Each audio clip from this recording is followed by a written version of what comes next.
Hi, hello everyone. Hello Strength, hello Brendan, hello Andrew, hello Minokalu, hello Hiratic, hello Hyra. I suppose it's the same account.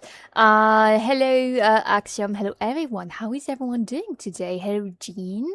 Hello Minokalu. I said hello, right? Yeah, I said hello. Life has meaning again indeed. Hello everyone. You're Andrew going all right. How about you? It's great. I'm happy you guys are doing fine. Hello. Today is an important day because it's been. Let me check. Actually, I'm not sure. Alive. I think it's been 2 weeks since I last did the challenge. Yeah, it's been since the 8th of July, so 20 days ago. So 3 weeks actually, since we last did our no-hit challenge. So 2 hits without Clair Obscur. To be fair, I played a bit of Clair Obscur off stream recently, but it was like last week. I'll show you what I had done because there's something very funny about it. Hello, Kando. Hello, how you doing? Hello. I love it so much. I love it too. I love no hit run streams. Same. I always also watch what the content creators do it, but especially like on Elden Ring and other Souls because it's also like super cool to like see them like go far and then bam, reset. You have to reset all over again. Oh, and by the way, on your reset, you accidentally forgot the pattern of that one enemy at the beginning. Reset again. Hello, Anne. How you doing? Hello. So yeah, it's been a while, and I have something very funny to show about the Clair Obscur Nuit. Not about the Nuit itself, but about I did, as I mentioned, an archipelago test last week, and in my settings for the archipelago, there was something particular which meant that I had my game randomized, but only like the items and everything to make the game interesting. And a couple of things are also funny. Like you start with one random character. Like you can start with Monoko basically. I actually had started with Verso. And the funny thing is, in an archipelago, ooh, that must be so like hot in there though. But yeah, hello, and let me like show you guys. It's always better to like one picture is better than 1,000 words. You know what they say? Let me like just put OBS on the side. Bam. And now I will Clair Obscur. Hi. Let me show you guys because it is low-key funny. Thank you for the resub, Geeky Writer. It's much appreciated. Let me show you guys because it's very stupid. Okay. The exact reason why you love no-hit runs is why I will never do one.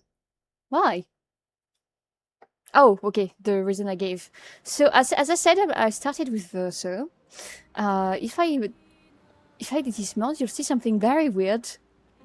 I like. Look who's with Verso. I have both Gustav and Verso, and look, they're like kind of hugging each other. It's so weird. Oh merde, it's not working. Why? Oh, guys can't see shit. Wait.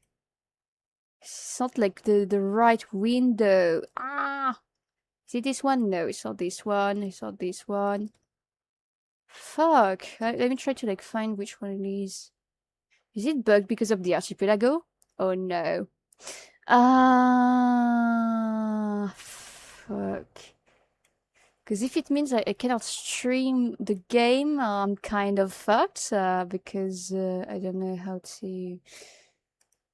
No, it's not this window either. It's not that window either. Well, I'm fucked. I cannot stream Clair Obscur. I'll have to go through a window. Is this window? Yeah.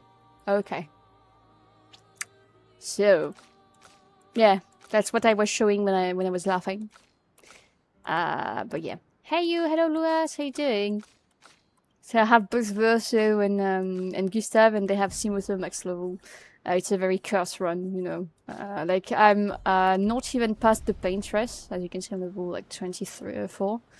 And I already killed Mr. Sprung there. Let me show you. Where am I supposed to go next? Forgot Loki. Yeah. I'm not even past the duelist on this run. Here's the decision. If I draw you with the Pokemon or Clear Obscure style, I'm kinda like in the middle now. Pokemon style is much easier, honestly. And faster. You have to think about this. Let me show you guys. Why is Verso behind Gustav? Because it's a very cursed run. Maximum Timo the hell. It's normal. It's a Archipelago run. To explain to you guys, in Archipelago, let me just. Yay! It's not a no-hit run, so don't worry. Up. I don't even have to like use my brain. To explain the concept of Archipelago, because maybe one day I'll do one on stream. It's a mod on which you like play with like several people on different games. So let's say I'm on Clear Obscure, I have a friend on Minecraft, a friend on I don't know Pokemon. It's the explanation I get the last time, right? So let's say I am on Clear Obscure, right? And I go find an item. Like, let's say there's an item here, I pick it up, and it will actually unlock something for the game of someone else, or mine if I'm lucky. But basically, everyone has to play their game at the same time to unlock other people's game. So that's how you play in Archipelago. So like here, if I picked up that item, it would have given something, gave something to one of these streamers playing with me, you know. And that's why like it's randomized. So that's why I got Simoso, and I got Gustav and Verso. I started with the Verso, and then I got Gustav and Mel, which is very stupidly funny. Okay. I'm gonna have to leave a bit early. I'm going out for a drink, but I wanted to say hi. You do whatever you want. I'm not your mother. Don't worry. Okay. Now we'll get back to this thought. Happy hunting, Lady Thornhat. As I have to avoid spoilers, I will be lurking, occasionally learning to draw. Good luck. Good luck. So I'm going to like start playing now, because I might as well. Was always on expert mode. If I ever forget to add the expert mode, please tell me. It's very, very important. Because if I do forget it, and I notice that my run will be void. I want it to be an expert run. I think I might be right, but I'm not entirely sure. But I think there's an HP difference between how do you call it? Expeditioner and expert, but also like one between like easy and expeditioner, but I'm not sure. There's such an awesome team there, Gustav, Mel, and Verso. Yes! I wish it could happen for real in the game. It breaks my heart, you know. Oh, I reactivated the voices. Wait, just a second. I'm too big on the screen. Hi. And up là.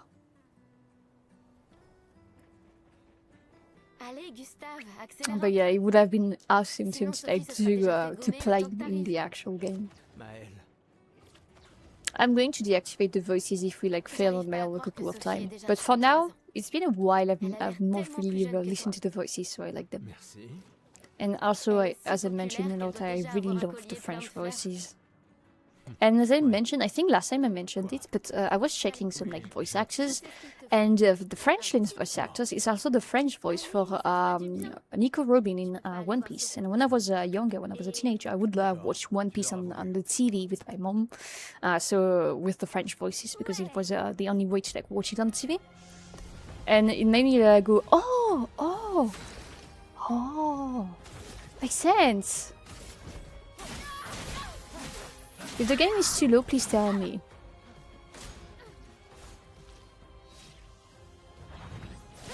Ah, that's already a reset. I really wish that after you beat the game or something, you could also play as Gustav again, possibly with the complete skill tree. Oh my god, that would be... Imagine there's a Gustav update, I would be happy. Gustav is one of my favorite characters, so... I mean, there's not a lot of characters to begin with, but nonetheless. Okay.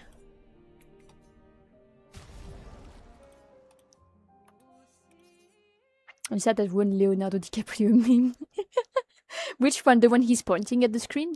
Like, oh! Game could be a bit louder. Okay. It's on my end, to be fair. Let me fix that, guys. Okay, now that we're in the game, I can fix that.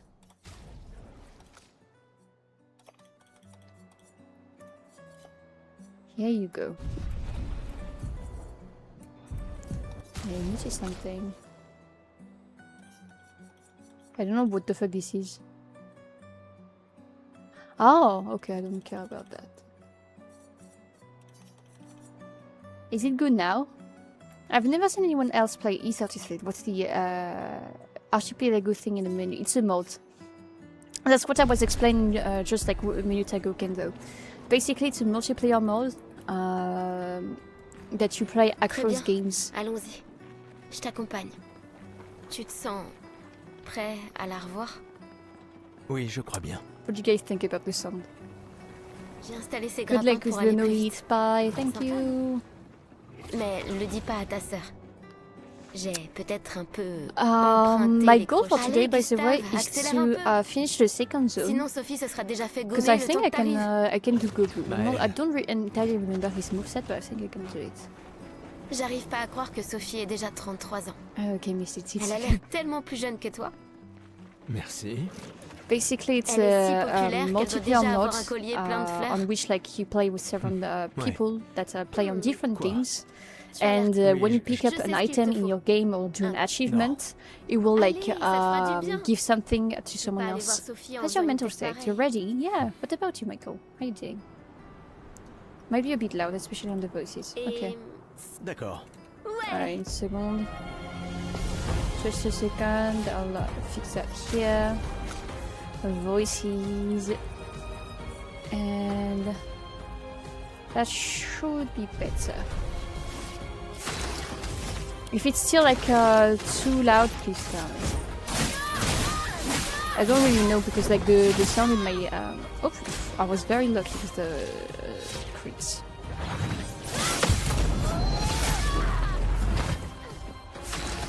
Am I on the good difficulty? I think so. Yeah, I got scared.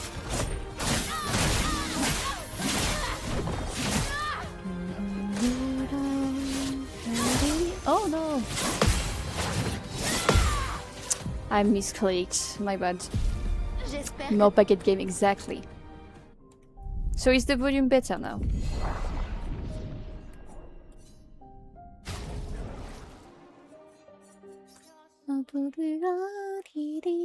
But I'm ready, don't worry for that. I don't think like the only moment I'll be tilted is when I'm like past Act 2, or even at the Paintress herself, or even at Renoir himself. Like for now, because I'm at the beginning of the game, resetting doesn't like affect my mental. But when we'll be like at very big bosses and I'll have to like rerun everything beforehand, oh my god. There's so many things I'm scared of. And that's why I'll never do like a level 1 no hit run, because I'm not like experienced enough and probably not like Oui, je crois bien. have enough patience for that. J'ai installé ces grappins pour aller plus vite. Music is good, but then it might just be me. Up. I suppose that's that.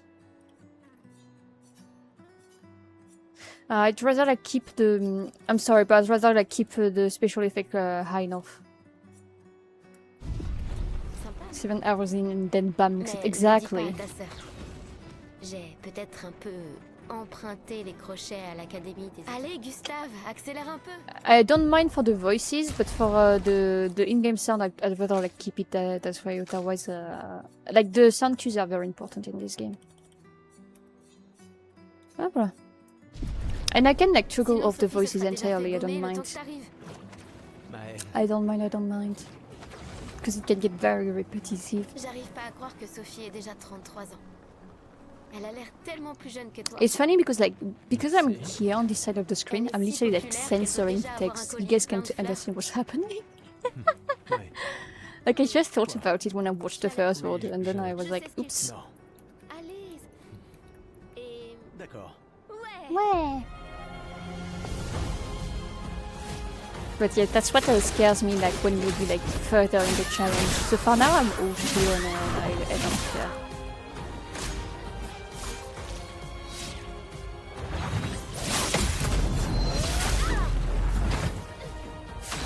But what's to come scares me.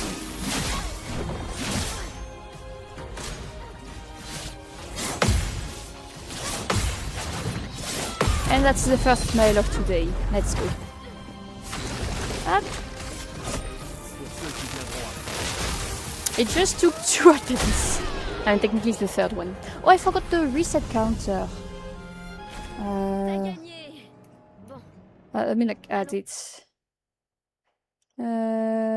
Up. So we are at reset 20. We died twice, so it's reset. We have reset 3 times today.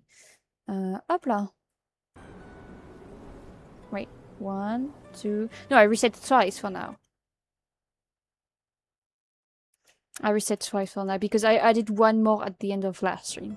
So I should not be 23, I should be at 22. Okay. La place est bondée. J'ai toujours du mal à comprendre pourquoi We les gens have fêtent the le reset gommage. counter now. Mais après tout, l'arbre rouge et blanc. Je l'ai toujours trouvé si beau. J'ai un peu du mal à comprendre. Vous avez rompu il y a longtemps, Sophie et toi. Mais manifestement, tu l'aimes encore. Alors, pourquoi avoir I attendu love aujourd'hui pour lui this parler? French voice of Mel. Tu crois pas Is that que c'est Elise the trop new tard? hit legend Pog? Yeah, the legend that got hit on Mail twice in a row. On 2 different attacks though, so I'll say that. And technically on the first one I didn't like focus. I decided to like just go fuck it, you know. Je n'ose même pas imaginer ce que tu es en train de vivre. Je vais bien. Okay guys, Si, let's si, be je up. t'assure. It's not changing J'ai eu anything. 33 belles années. But I think they'd Nous be avons eu up in toute the notre vie speedrun. pour There's a nous speedrun of Corpse Run. It's kind of Nous funny avons because they have a lot of like glitches tous. and shortcut glitches. Maybe I'll try it Ça va once. aller. This is so good. It is, yeah.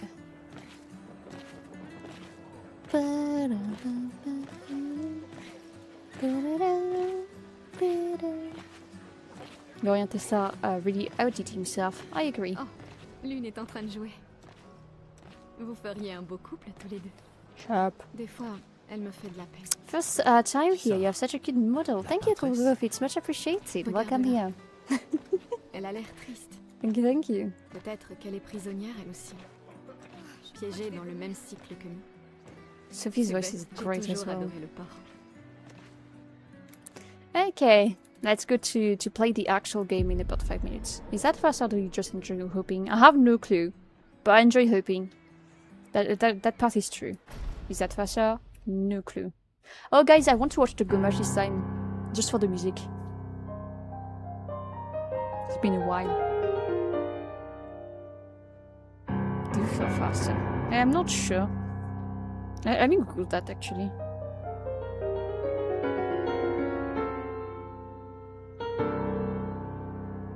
In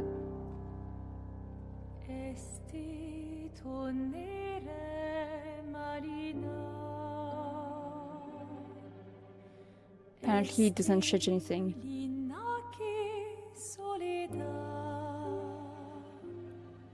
Hello Ikari, hello. Conditional crying response. French hop faster than French one, right? No. You have to allow a little bit of wins in your life every now and then, you know. So pony hoping it is. I really enjoy hoping on video games. I can't explain it. Just like the feeling when characters jump. It's a good feeling. Who's the expedition it is? A lot of people are going to die.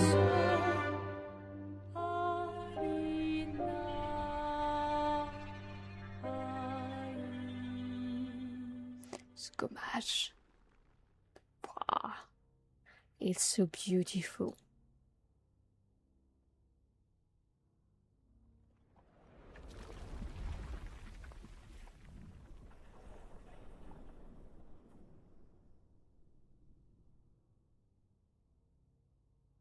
When you know everything about the game, it's just like so much harder to watch it. Oh my god.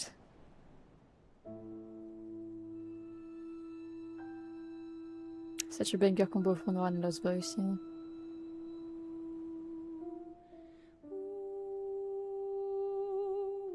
Ignorance is bliss, pretty numbers.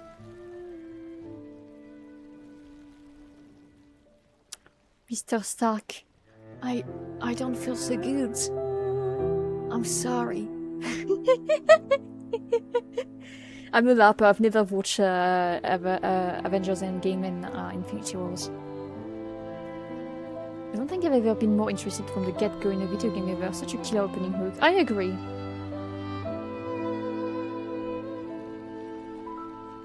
For those that were not here, the first time I saw this cinematic, especially the second part that's going to happen very soon, I was first of all bawling my eyes out, and I was also insulting the main character. I was saying, you need to tell her you love her! Tell her, you fucking idiot! Bawling my eyes out, snotching and everything.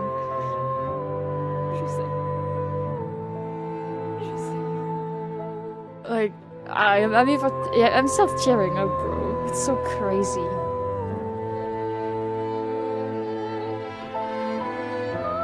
Hello, Akira, by the way. Hello. Marvel is kind of mid nowadays anyway. Yeah. I mean, since the Disney buyout, I suppose that's how you call it, it's been shit. These were sad times. Yeah, I remember you said that you wanted to cry because I was crying and I felt bad. I was like bawling my eyes out because of peak cinema, and then you guys were bawling your eyes out because I was bawling my eyes out. Hello, Magma dudes. I did cry in the end. I'm sorry. I remember immediately.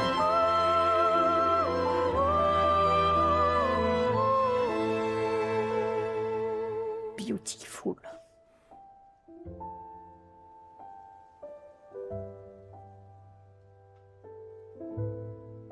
The capture work, it's so magnifique. Sorry, Gustav, you will have to redundant Tinder. Oh my god.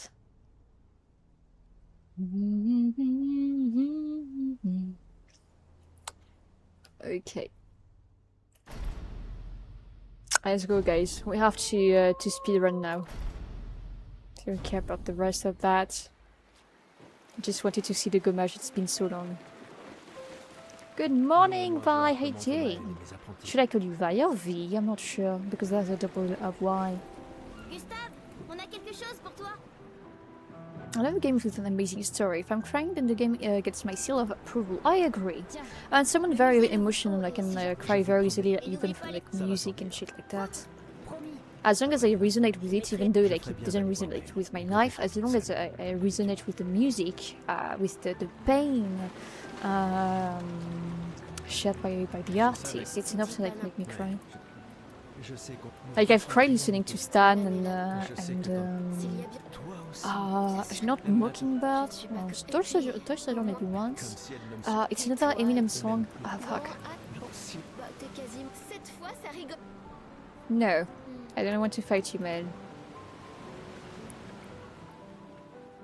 Up, I'm going to see my sister. Tell you my lady. Whatever it's best for you. It's your name, not mine. Elle me tuera si je ne lui dis pas au revoir. I cried a bit while listening to Cleaning Out my closet as well. In so many songs, to be fair. There are lots of good games that have made me cry. Personally, not a lot, because I don't play a lot of games. Celui que tu... Ce n'était que... Ah, je comprends. Enfin, bref.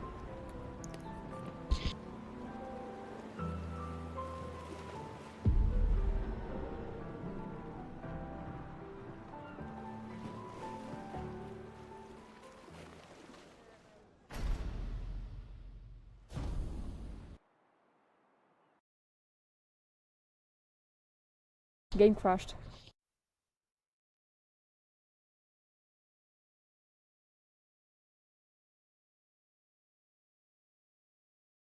Sorry, I was muted. My mum was telling me that she thought the game was beautiful and everything.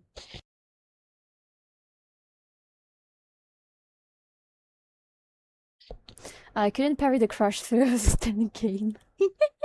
It's because like I have to be careful, but when I skip the cinematics too fast, it crashes my game. It's a bit silly to say, but it's the case. When I'm too good at the game, it crashes my game, you know. I don't often cry at video games or media, but I was very close to on the Gomesh scene. I cried like many times on this game, honestly. I cried on the Gomesh scene. No spoilers, but I cried at the end at the end of Act 1, at the beginning of Act 2. I think I teared up a bit after the paint chest fight. Consistently. Not consistently. Sometimes it's good, sometimes it's not. But maybe like because it's modded right now, it's even harder. Okay. Game crash from True French. maybe. Okay. So I have to like, go back to talking to her. Alors, Ces expéditions, ah oui, tu sais tout aussi. tu devrais ajouter... Blah blah blah blah blah. C'est déjà... Veille bien ce Nous sommes... Et elle a vrai... Tu- Celui que... Ce n'était que... Ah, je comprends. Okay. Juste que... Miss message, yes. Only scene that really got me was the ending, and it fucking broke me. Depends which ending. The one that starts with the M or the one that starts with the V. Enfin bref. Hello Vape, how you doing? Did you have a nice day?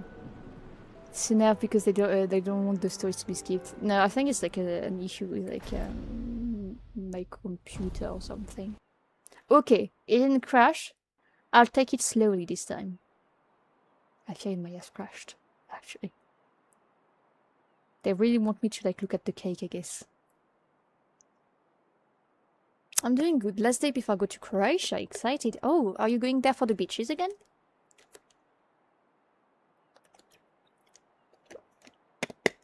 I remember last time you went there for your vacations. Are there anything else besides the beaches? Yeah, it's gonna be there for the next 10 days. Damn. I don't know if the game has crashed yet, but it's not really moving.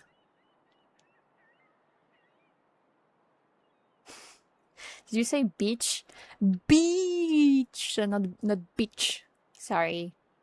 I might do some horse riding. They mentioned that in the brochure. Ooh, that's cool. I like horse riding. I mean, I'm a woman, I guess.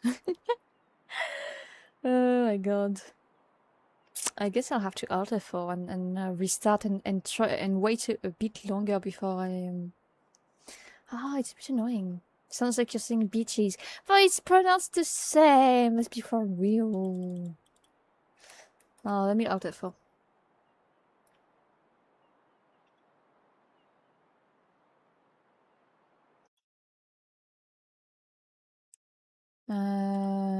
Clair obscur, bam. Up.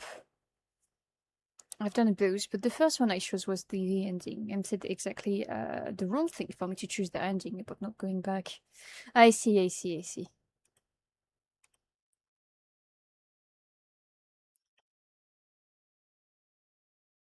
Yeah, that was the only thing that made me not happy about that ending, but I still chose it in the end. I explained why on the Discord, basically. But spoilers! Maybe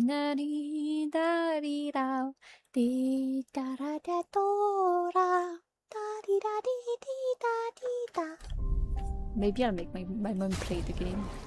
Okay, this time's the right time, right? This time the time. We'll get it. It's going to charge. They just really want me to talk to my sister. Tu sais tout aussi. Tu devrais ajouter... Il y a tant... Emma, I'm going to wait 5 seconds before skipping the cinematics. Nous sommes... Et elle a vrai... Celui que tu m'as... Ce n'était que quel... Or Enfin, maybe bref. I know why it's crashing. Because usually with Archipelago, the mod I have on, you start after this scene. Like you get in the game after this cutscene. Now I should be able to skip. Yeah, I think that's that. I think because I have the mod on, I cannot play the game. What? I mean, it's French strategy now. It's not exactly like there's supposed to be one clear-cut ending. Boss endings have their own troubles. I agree. Okay, guys, I'm going to try to attempt to fix the game by uninstalling the mod, which is something I wanted to do before the stream, but I was like, nah, it'll be fine. It was indeed not fine. Oh, I feel a bit annoyed. It's destroyed my vibe. The mod is like a work in progress, so that's why it's not working properly, but still very annoying. Manage local files.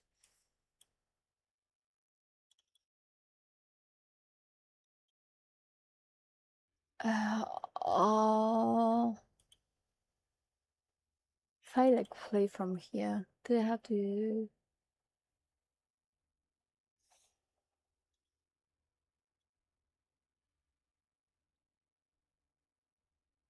I'm trying something.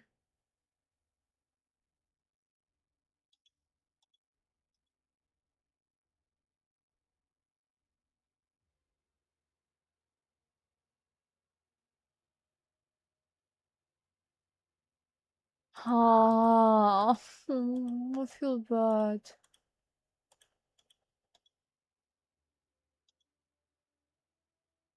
Oh.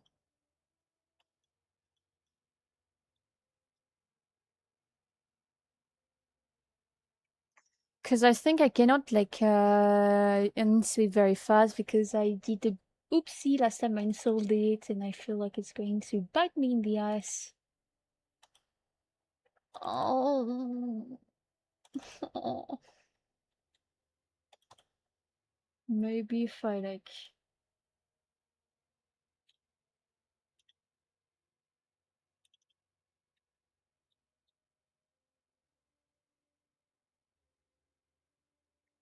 uh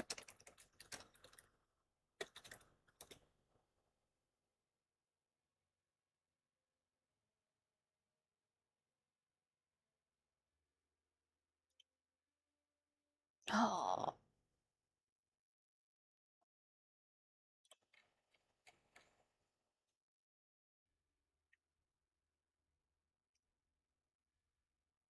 Ah.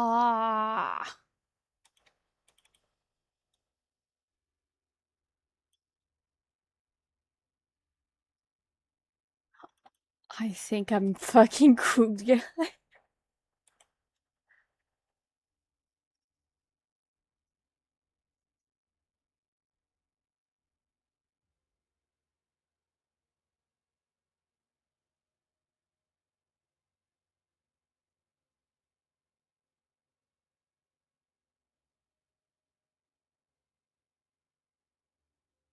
Let me like just PM the person that made me install the mod so that I may know how. No, it's not with OBS. For once, the issue is not OBS; it's the game itself. I mean the mod related to the game. I'm going to PM the person that made me install the mod and ask them for help. Oh.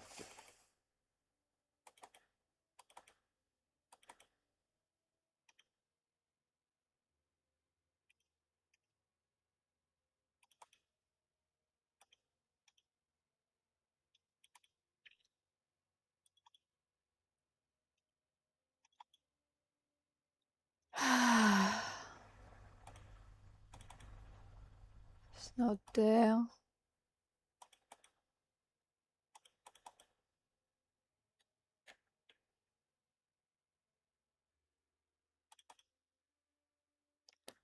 I'll try first by like emptying everything there. Up.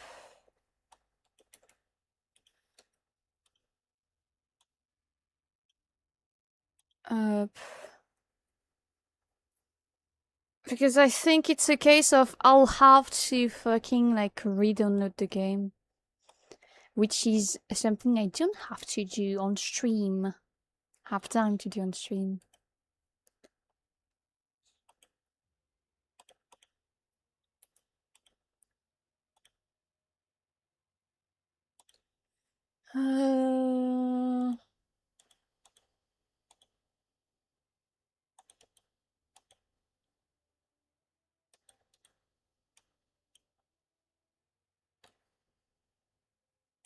Let me check.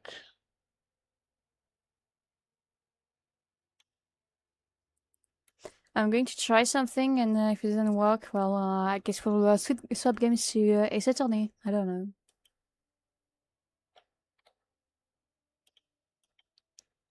What happened to stream? Bug. Issue. Yay.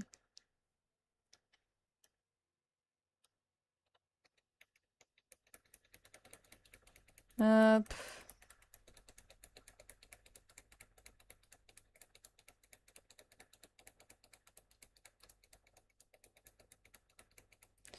Let me try again. At least I know the bug is not from my PC this time, but just the mold.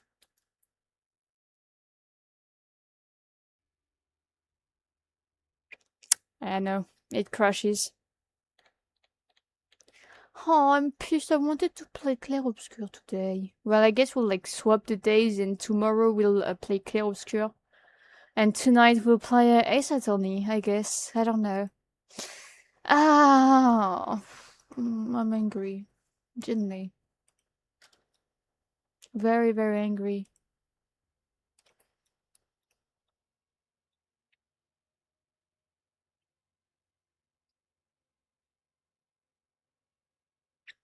Blah, blah, blah, blah. Let me change the thumbnail and everything on YouTube because that's more important than anything else. Ace up.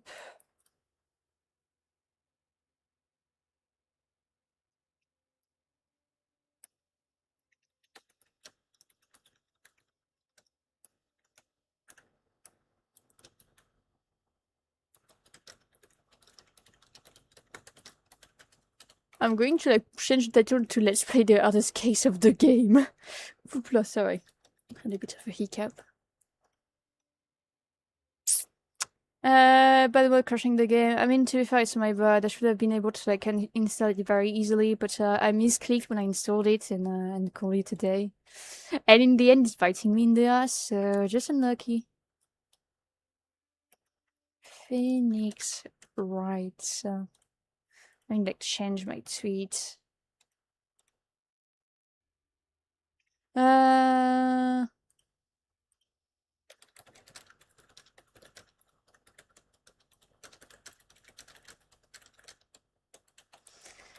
To Ace Attorney. Oh, I'm very disappointed, genuinely. I am. I am. I should have play tested it off stream. Guess we're going to our stage Roth instead. Hello Tezra, how you doing? But indeed, would a baguette make you happy? Maybe. I don't know. I ate recently. I ate burgers. Burger. Hello Jesus, how you doing? Let me change the title on Twitch too now. Oh, Phoenix. Righto, because Claire Obscure hates me. Ah.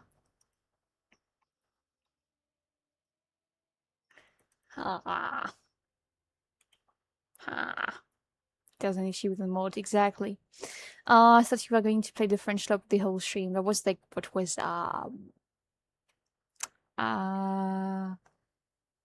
what I wanted to do. Wait, let me like put the I am French text back. Hopla. It's back. Ha. They have burgers in France. Yeah, as crazy as it sounds, we do have burgers in France. As crazy as it sounds. Okay, let's go back to Ace Attorney. Please tell me if there's the sound. I kind of, I don't remember if there is. Yeah, there is. Okay. Let me just change this again. Bam. Hi. Hi. It's time to go back to our attorney duties. Because apparently nothing else once works.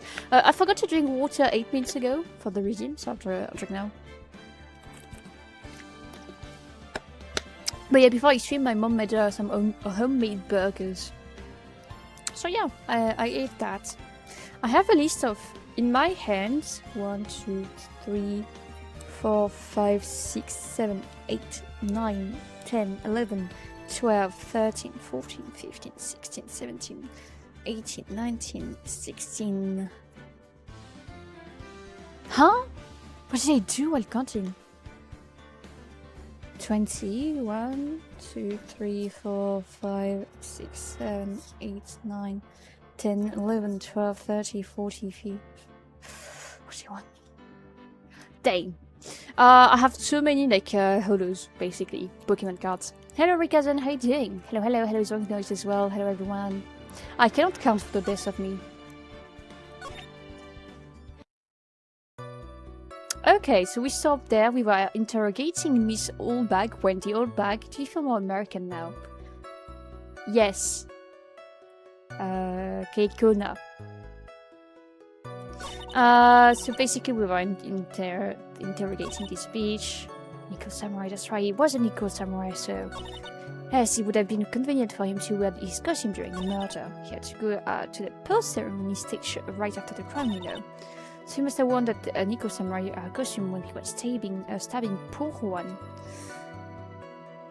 I would feel like the correct way would be to say that if he was wearing his costume, why was the murder weapon a knife, a butter knife? I mean, to be fair, it was not a butter knife, it was a steak knife, but not a really nice steak knife. Because a really nice steak knife would be a very good murder weapon. Yeah, I know that's the counter. Let me hide it. So yeah, but I don't think that's it.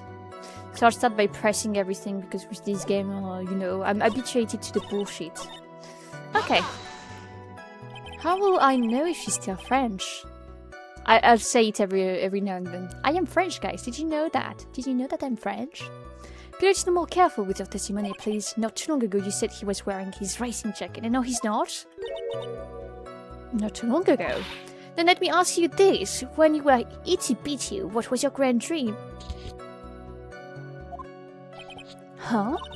What did you want to be when you grew up, whippersnapper? Is that an actual insult, whippersnapper? It's the first time I heard it when I played the games. She's French? Wow. Couldn't tell you, don't have the I am French anymore. Oh. My dream? Well, I wanted to be a Judge Wagner, hero of the public court, so what? See? And look at where you are now. You're not Judge Wagner, are you not? Well, what I said earlier. Who put any weight into things like that? Me? I'm not reading all that. She's saying bullshit. And why would that be? That way no one else could see his face, of course, but there's still no advantage for him that I can see. In fact, you would think the costume would make him stand out all the more. You're such an annoying child, you know that? You disagree with everything I say. What do you do, Elise? I had to change games, so not great. But what about you? Just a term for a kid old people use. Okay. And say insult, not like a name. Okay. Isn't that what you're always doing to me? I got it. Maybe it was more troublesome for him to change in and out of his costume. He had to go to that post-ceremony stage right after the crime, you know. Fun fact, if you donate a kidney, the doctor would take the one on the right of your body. That way you still have one leg. Hello Jamie, thank you. I like this one. Little warm here, but all good. If I didn't have AC, I would be dead. Genuinely. Was there anyone else scheduled to appear at the post-ceremony show? Well, all the contestants were supposed to go on stage. It's a friendly gesture thing. And that included the jamming ninja. Of course it included him. That's why when Angard came out of Dear Juan's room, I didn't give it a second thought. I see. Well, anyway. So let me ask you one last time. The person you saw it really was the Nickel Samurai. As showy as ever. Haven't I been saying that from the very beginning? I've thrown the towel yet. You don't need to think too hard on this one. There's a contradiction in her testimony sitting in plain sight. The question is what that contradiction means for us. I feel like it's the thing I said. Hi, bye, hello, Popping Rico, and bye, Popping Rico, I guess.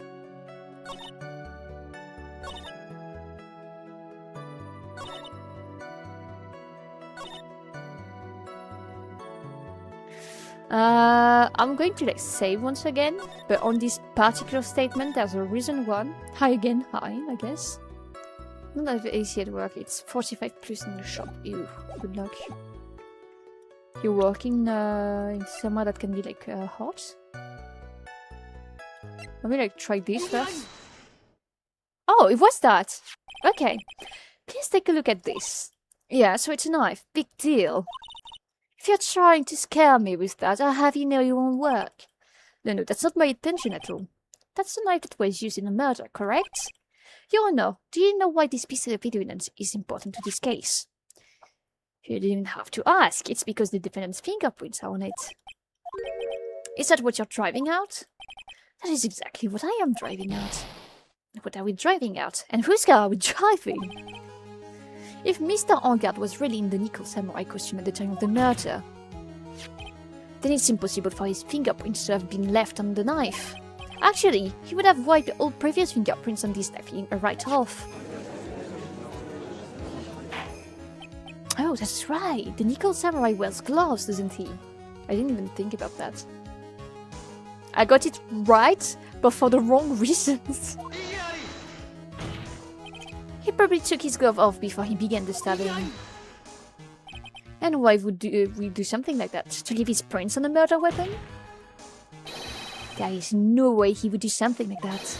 However, there is one possibility. Then let's hear your possibility. It's very simple. The defendant went to the victim's room while in costume as the Nickel Samurai. At that time, the defendant held no intent to murder. He was probably just going to relax and talk with the victim about the stage show. But right, nonetheless, it's the right way. I hope we're not driving Mimi Miney's car. I agree, I hope not. Which is why he took his gloves off. But the murder took place. It's well known that there was bad blood between the defendant and the victim. Yes, I heard that before. Well, Mr. Wright, what do you have to say about Mr. Edgeworth's theory? So let me get this straight. Edgeworth's theory goes like this. When the defendant went to the victim's room, he had no intention of killing him. Now, up to this point, are there any problems with this theory? Why would he go to the room? For no reason.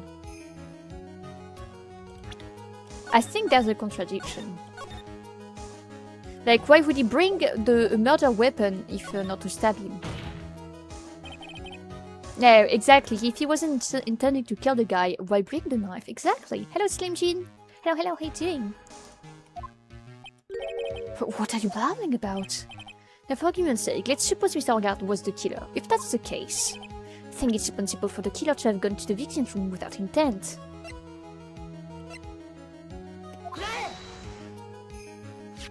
This knife! This was used by Mr. Angard at dinner. Yes, we did establish that. Which means that if McLean was in fact the killer, then he brought this knife with him when he went to visit Mr. Corrida. I suppose. However, you just said it yourself. At that time, the defendant had no intent to murder. If that were true, then why would he bring the knife? He wouldn't, would he? Which means, Mr. Edgeworth, your theory was flawed from supposition 1. Yeah, exactly. He would have taken the knife in the Jew's room in the first place. And one more thing. If the murderer was wearing the costume at the time of the murder, then there should be glove marks left on the knife. Which means the defendant's fingerprint shouldn't be all over it like bees in a hive. That's true. And that brings me to my final point. This knife was planted by the real killer to hide their identity and mislead us. Order, I say! Order in this court! Was this knife really planted by the killer? Why would the murderer do such a thing? Well, to frame him. It's to frame my client, of course. To frame him. Aren't you forcing the interpretation just a little too hard on this one? But we just established that the witness saw the nickel samurai in costume. And if that were true, then there shouldn't be a single fingerprint on this knife. Witness? Looks like I've made your life a little bit more difficult, huh, Eddie Pooh?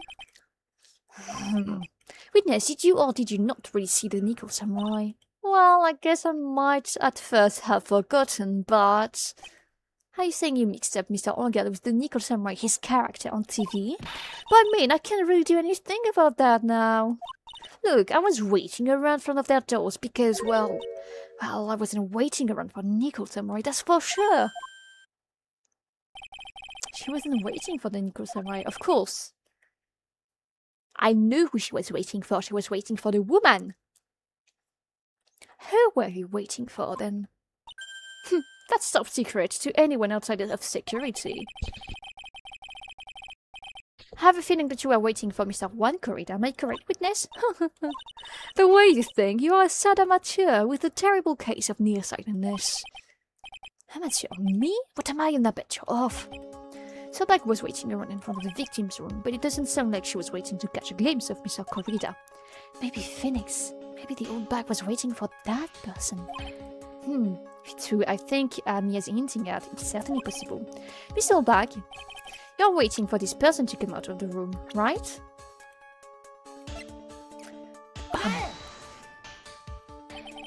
Who is this person?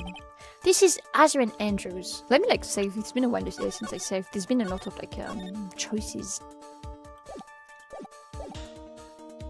Mr. Anger's manager.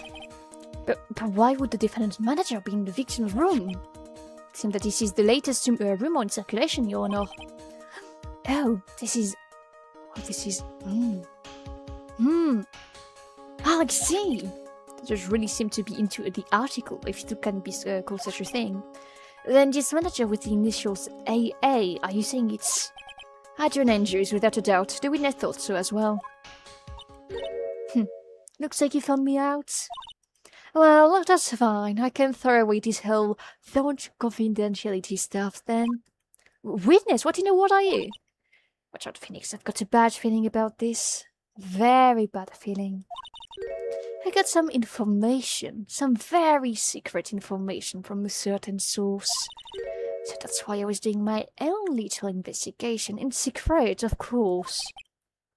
But what for? Oh, just for myself. Personal reasons and all that. Well, Mr. Edgeworth, how will you proceed from here? I really don't want to do this. However, I can simply let this point slide. I see. Very well, then, witness, please testify about this secret information. Get ready.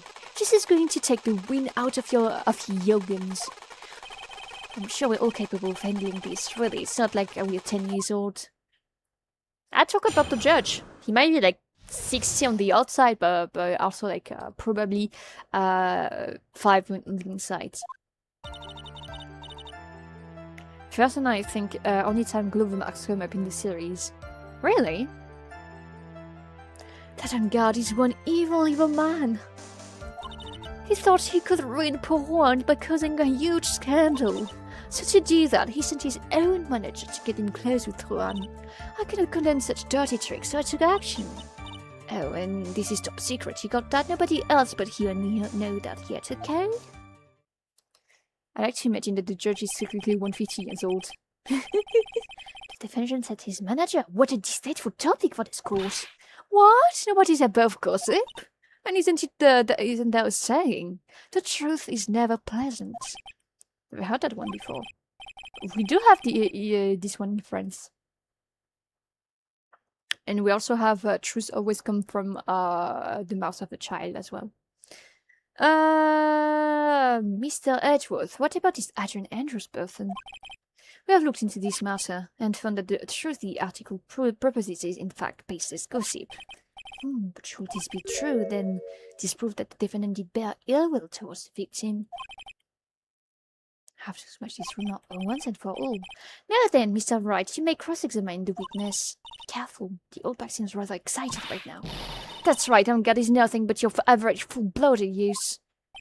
Well, as the old saying goes, you've got to burn old bags with fire. Is that a saying? Is that an actual saying, burning old bags with fire? Yo, lady, we just had a case like this last year where the murderer dressed up as a character and framed the actor. Of course we're concerned about exactly what you saw. The worst part is that she thinks that it's because of us that that the Jude has a bad reputation and not because he like tried to murder someone. I mean, yeah, tried to murder someone and died in the process. Time to fire up the afterburners and hit the highway to the danger zone. No. Oh, it's not a real saying?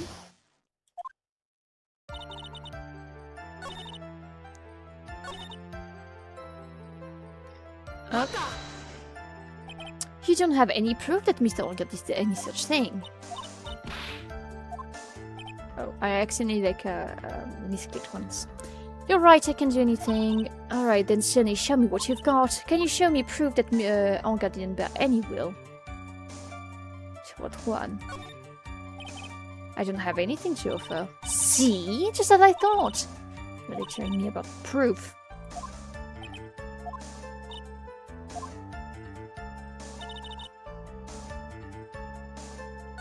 Are we safe here? And I'll try to like present proof on her thing.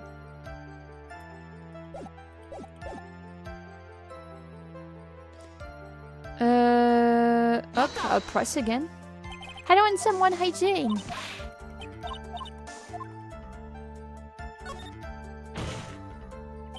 I'm not going to let you push me around that easily. Huh? There's many a man who's this exact same words and paid dearly for them. I'll save here.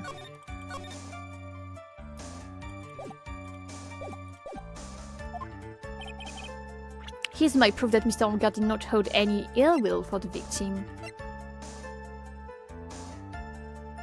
So let me try this one first. That's it. Okay, it's not that. Let me wait for my health snake girl just to be sure. What are you handing it over to me? So you can give that jag-headed baboon boy a message for me, please. Tell him that no matter what he does, the only thing he's good at is failing. What she said right, or should I say baboon boy? Okay, so this was not the right piece of evidence.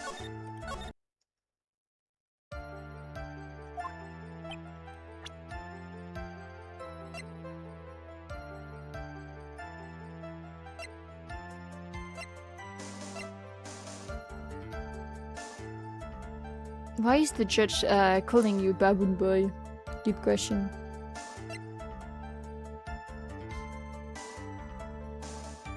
That's probably too early for that too. Okay. They called you le monkey. Yeah, that's very racist. All because I'm a human. That's kind of crazy of them to do that. So it's not that. It's not that. What if I like present a woman? Okay, so I don't think I'm supposed to present anything then. Everyone else was doing it and it looked so fun.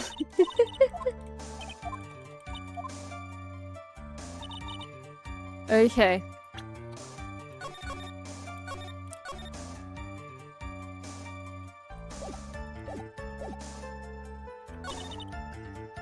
And if I present it here?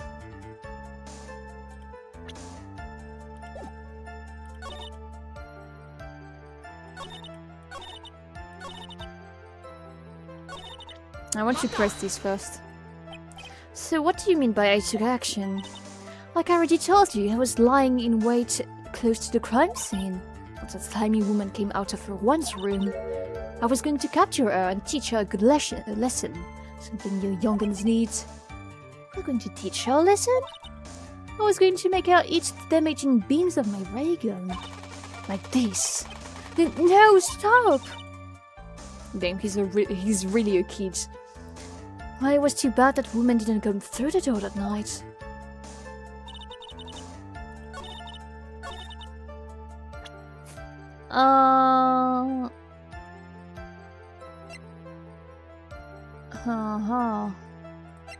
Let me look at all the clues I have again.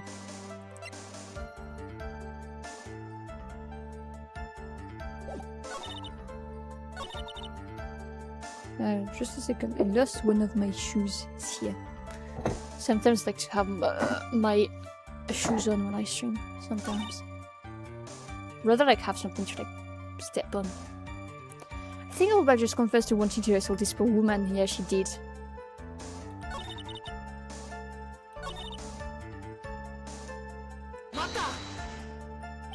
A scandal? What do you mean by that? You're a dim-witted one, aren't you? I can't believe you don't know what a scandal is. What are they teaching kids in middle school these days? Well, that Hangar thought he could own a monopoly on popularity. That's all?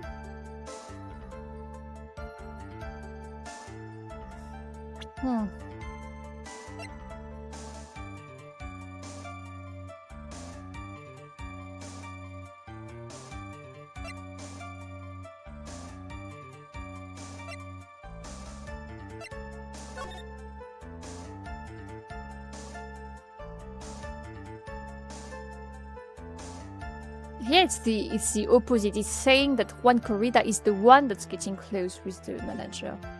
Let me try to use this. No, it doesn't work. I thought I could play on words. They loved playing on words, okay? Okay, so it's not that.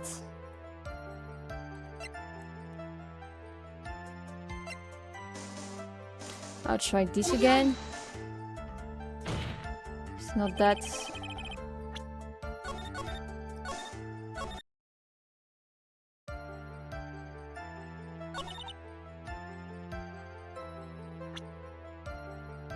Hello, Sabrine.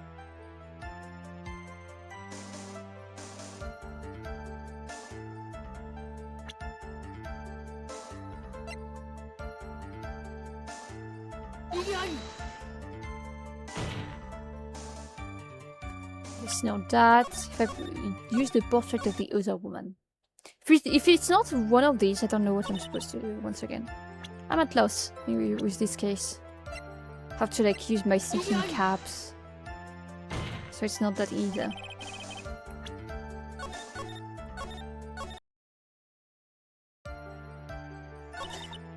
I do think it's the statement I'm supposed to like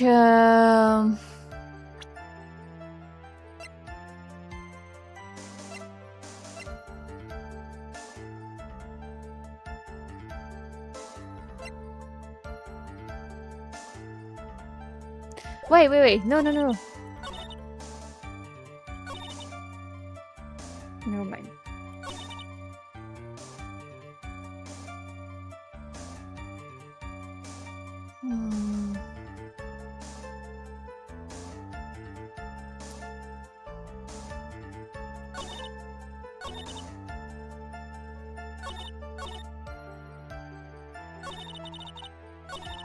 I'm going to press a statement too, you never know.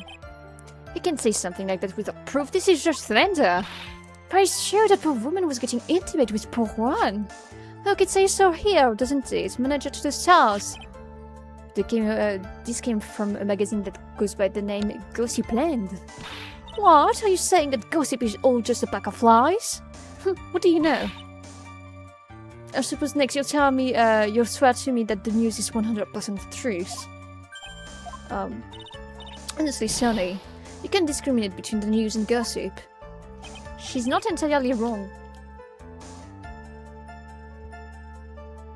But not entirely right either. Anyways, Uncle will never get me to say touche.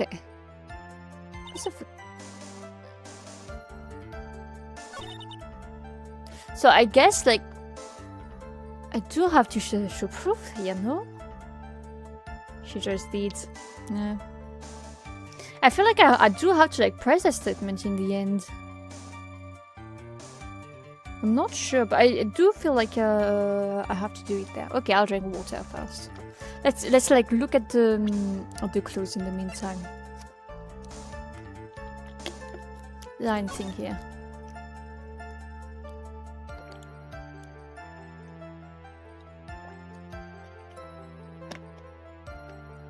Ah. I'll drink a bit more actually because my voice is dead.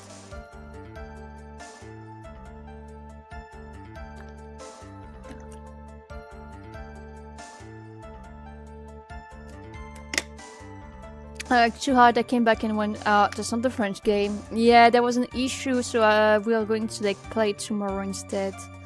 There's been a bit of an issue and I can't play it right now. Okay.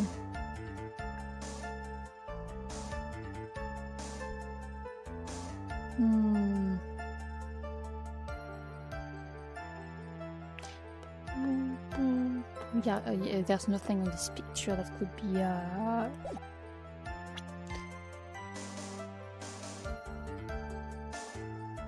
maybe like I'm on the wrong thing. Maybe I have to like put it on this one. I don't know.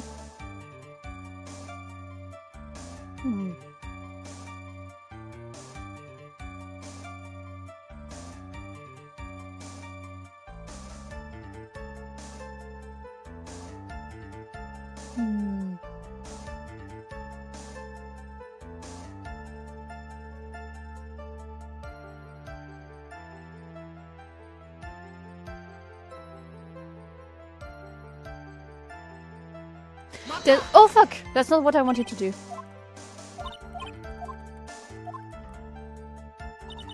I've not pressed the last statement.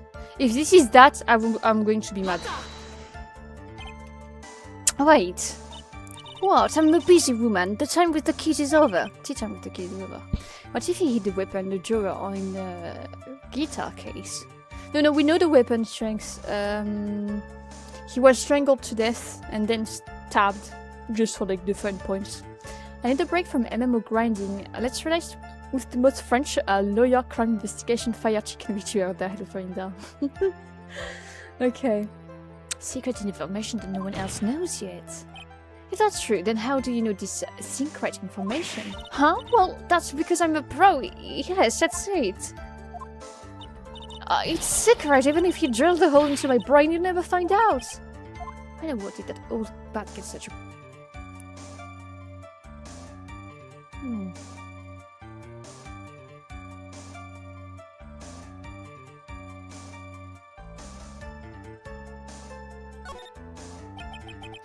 Wait, yeah, she's the one that stole the... I'm pretty sure she's the one that stole the thing. Why are you looking at me like that? Stop that! Witness? I had to say it, but this is how you came to acquire your secret info. You stole... something. The investigative photographer on Lauterheart. Oh yes, I remember that mischievous girl. She reported that she had lost a certain note she had written to herself. She reported such a thing? On that piece of paper, she had written down one of her trade impressions about the relationship between the victim and Miss Andrews. What? Her treasures ideas, you say? No, I said impressions. Then everything written on this piece of paper is completely meaningless. That's it, that's a note. No, you see, this is something entirely different. So my head is out of sync, I'm lost now. Let me show you the... basically, one was strangled with a scarf, then stabbed with a knife. You can see the scarf on this picture here. You see the scarf around his neck. So he was like strangled to death. And then the manager just like stabbed him to like make it seem like it was Angad that killed him. This is my top secret list of groceries to buy. And you are the one who took Miss Hart's note. I'm a huge fan of Juan, that's why. That infamous puffy-haired whippersnapper. She's working with that evil guard, she said so herself. Oh god, I'm his sidekick. She was so happy, smiling like a silly dog. I was only checking what she had written. Edgy Pooh, you believe me, don't you? I was only trying to help out like the angel I am. Thank you for the quick explanation, no worries. Nice Edgeworth outfit. It's not an Edgeworth outfit, but thank you. It's not an Edgeworth outfit. It's the only little piece of paper I've never taken anything else before. They really should come with a supply of cheese to match your vintage wine. Damn. You think the hot woman did it? Yes, I think the hot woman did it. I could be wrong, but I think the hot woman did it. Why is this bitch even considered a valid witness? Because they're all stupid in this game. Well, it was only a piece of paper. I suppose we can overlook this just this once. She looks like she's really sorry. Should I forgive her? More pressure. Witness, you said that the only thing you saw was that note. Is that correct? Is this stole? I saved this piece of paper from the terrible lonely trash can, that's all. You're lying, dang it, and I can't prove it. Are you putting my credibility under scrutiny again? It's all back. Don't believe that the note is the only thing you stole.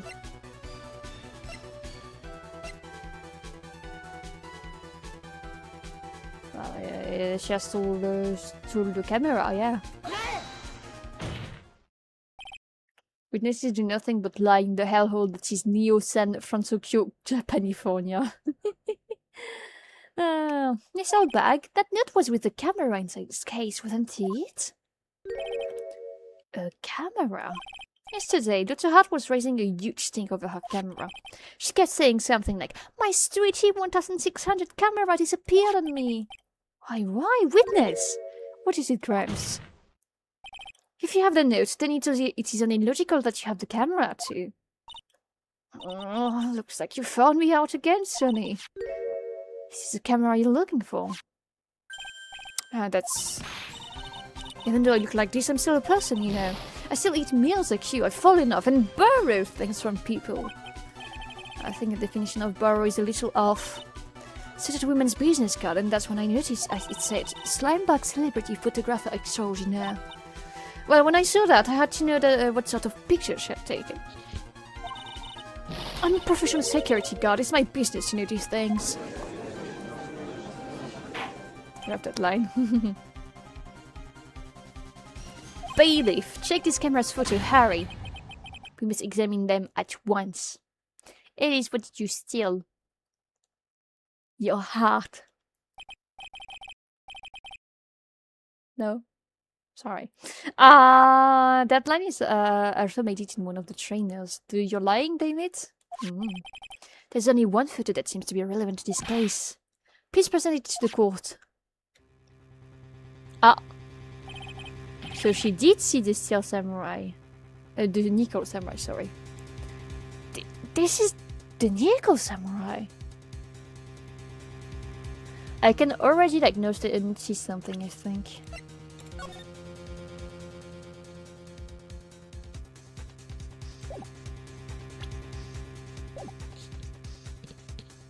Yeah, the pants are too long. So it is the woman. See, I told you, that's the guy I saw!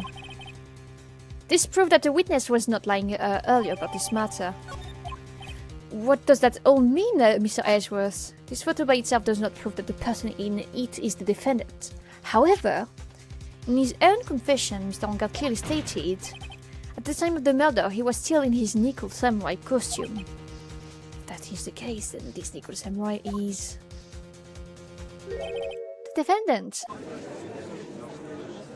I don't think there's only one nickel samurai costume, and she could literally be cosplaying, guys. I think they don't know about cosplay in this world. How did it come to this? I think this brings us to the end. We have examined every piece of evidence thoroughly. Do you agree that this photo is decisive evidence against your client? This photo, there's something strange with it. It's the legs. The person is too short. Yeah, that's what I meant to say. Like, the person was too short for the pants and because of that they're on the floor. That's what I meant to say. I knew this was coming, right? You thought, Mr. Edgeworth? I think we can all agree there is something strange with this photo. There is no way for the defense to debunk this photo even with the bunker buster. Debunk with the bunker buster? Is that what you're planning to do, Mr. Wright? Anyway, please take a look at this photo one more time. If you really believe you can honestly find something wrong with this photo, then we should only need one chance, correct? I'm going to save in case I misclick on the side, but yes. I'm sure it's the legs. Well... I'm still mad that I lost like so many lives, quote unquote, on like useless statements and I had to like press the most stupid of the statements. Okay. Where in the heck did she take this photo from anyway? It's so out of focus. Why can't she take a good shot, especially when it counts? No, then let's hear the objection.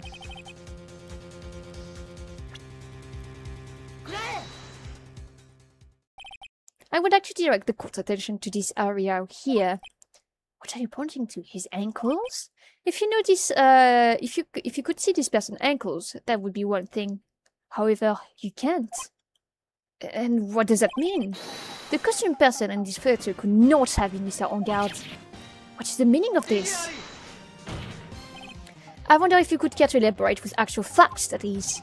Let's take a look at the Nicole Samurai poster. Please pay attention to the area on the bottom of the hakama. We can see his feet, because we are feet freaks in Ace Attorney. His socks. You can see his socks. So many one-shot moments in this case. They're really not giving our boy Wright any slack. I know, right? Exactly. However, in this photo, the Nicole Samurai is clearly holding his hakama up just to walk. There is only one explanation for this. The person inside this costume is clearly much shorter than the defendant. President really fit as defense? Exactly. Alright, I think I've turned things around for myself this time. That's curious. What is? Edgeworth is unusually calm today. That's true. He's just letting the trial run itself. As if he's only along for the ride. Because that's the case! What do you mean by that? I can only guess that perhaps he doesn't feel under attack at all. He doesn't feel under attack, and I haven't damaged his case at all. Mr. Edgeworth, where does this leave us? The person in this photo is not much on guard, and everything the prosecution has tried to prove has become meaningless. I figured it would come to this. What? Right, I have something I want to ask you. I think you have proven that the person inside this costume is not Matt Guard. In that case, who is this photo of?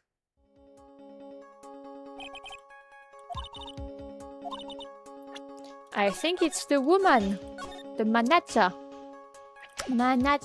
Guys, what if the manager has a twin sister? I don't know. I don't know, guys. It's alright, let's hear your thoughts. Who's this person in this photograph? Look at this photograph. Adrian Andrews?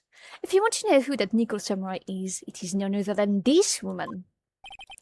And why would you say it must be Andrews? What in the world points you to her? For starter, she's short. And she can freely move in and out of Mr. Engard's room.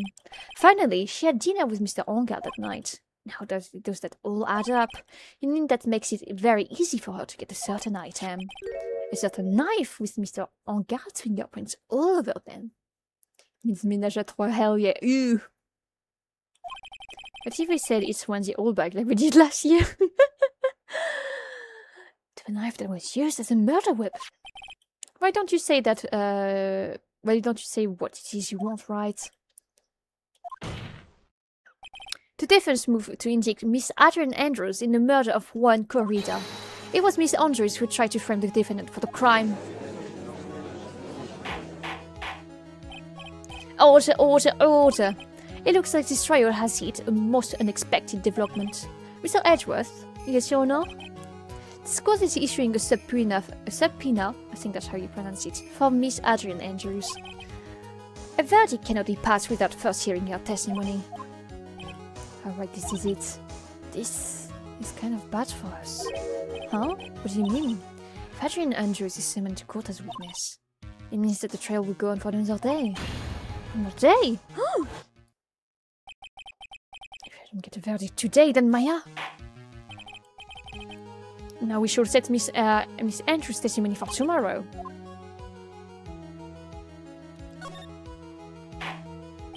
Now then.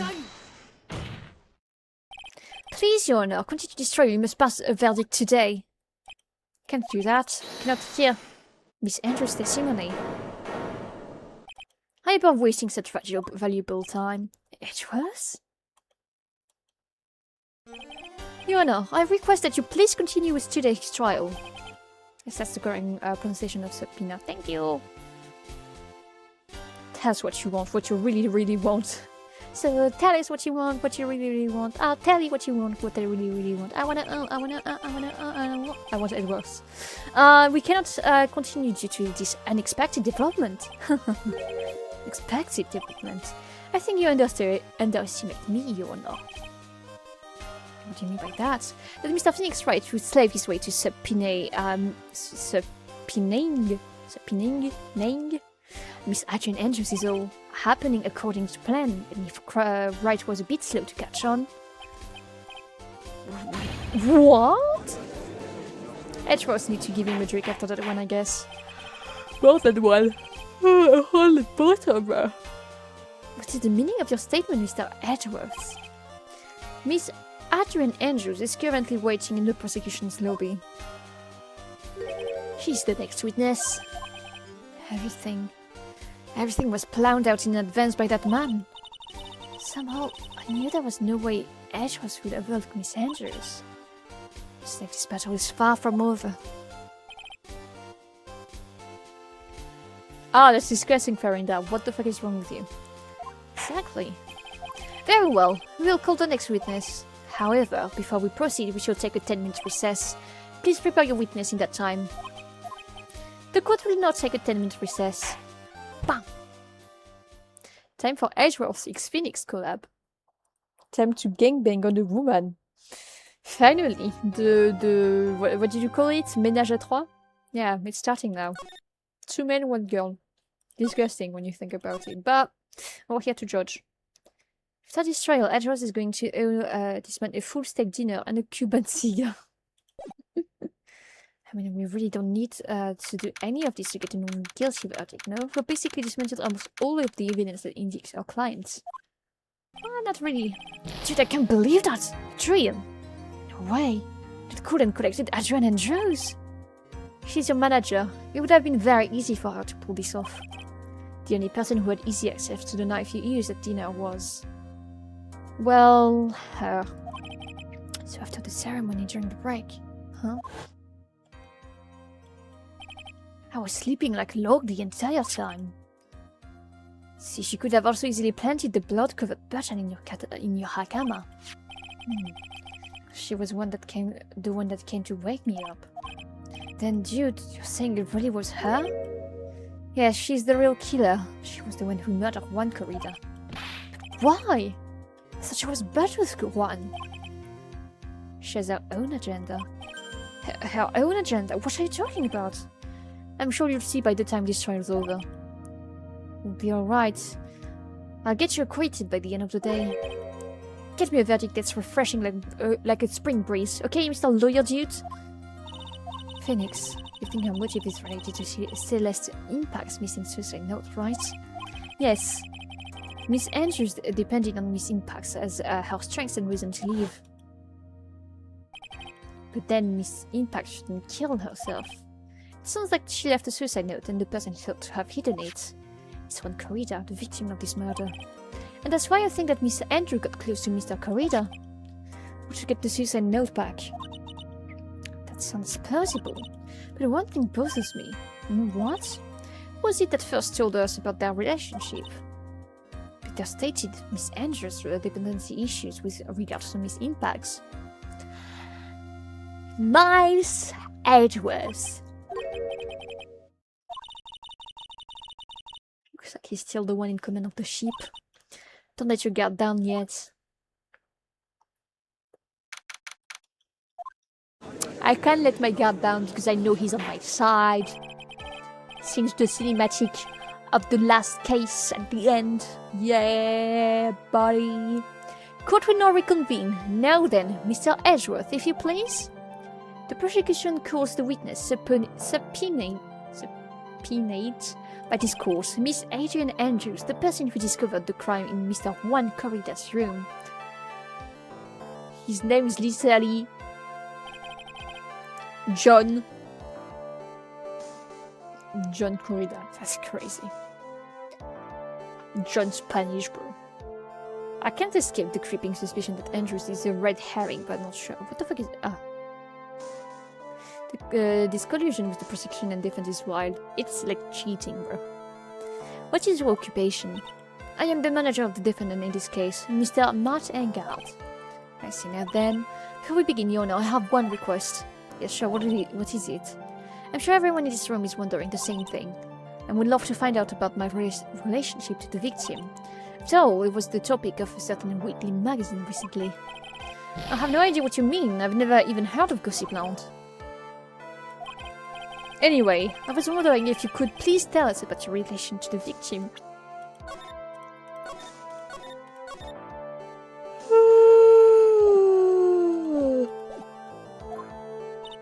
Yes, I was seeing Mr. Corrida. I was also aware of the rivalry that existed between Matt and Juan. But this was a private matter between Juan and myself. So it was Fry and Bait's matter? Or was it Bait and Fry? Reminds me of fishing. But I didn't kill him. No one is accusing you of that. I think there's someone who would beg to differ. I think we all understand your relationship with the victim now, Miss Andrews. Very well, then. Witness, please testify to the court about what happened when you discovered the murder that had taken place.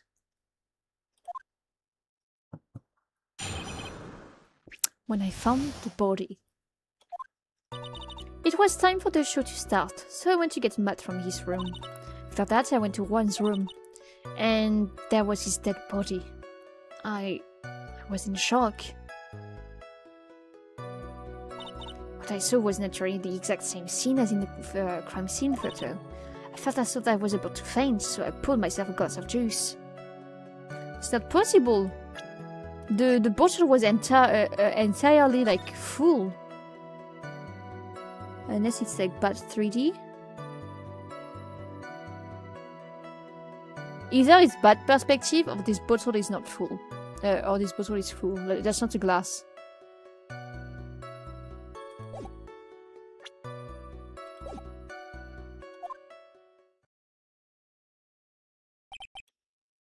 Poured yourself a glass of juice? And why did she not drink it if she felt like she was... why did she just pour it? Yes, sadly I didn't remember not to touch things at the scene of the crime. And I disturbed the crime scene by moving this one thing. And it is when the fingerprints on the wine glass were made, Your Honor. I had to tell Harry it was Ace early. Hi, Harry. He regularly slept with the knife in his chest. Well, Mr. Wright, you may cross-examine the witness. Phoenix, she's cool and collected, customer, and she has the brains to match. Yes, I know. In order to catch a person like her, you have to avoid head-on confrontations. You should disrupt her pacing. Disrupt her pacing? She's the type of woman who is easily thrown off by things inconsistent with her thinking. So you have to attack when she least expects it. The instant you let up on your offense, the instant this trial is over. Understand? No, I don't. She explained to me. I was staring at your boobs. I couldn't read the text.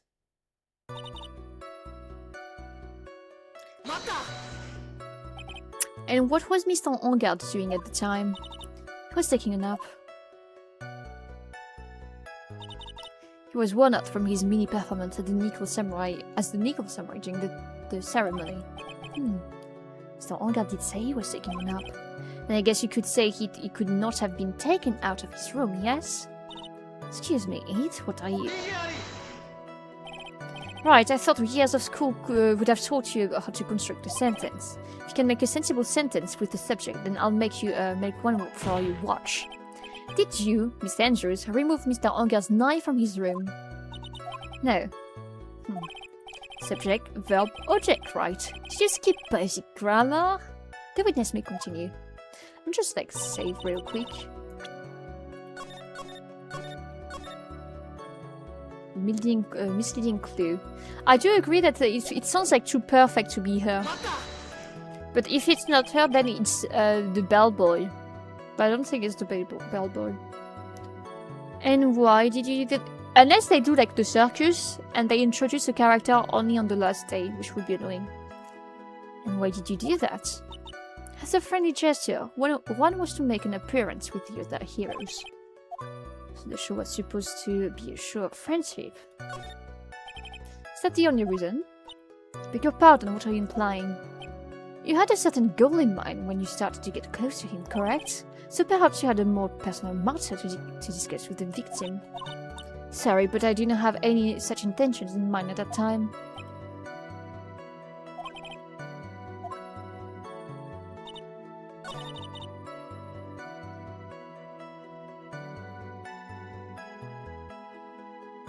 Now that I think about it, Andrews has 2A, like ace attorney. That's true. Let me press everything first.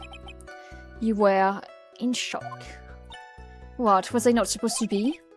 Miss Andrews is a very calculating person, and despite how close they were, I doubt she had romantic feelings for Mr. Corridor. Anyone randomly stumbling upon a dead body would be in shock, and you can seriously expect that a young beauty like her would not be shocked. I see.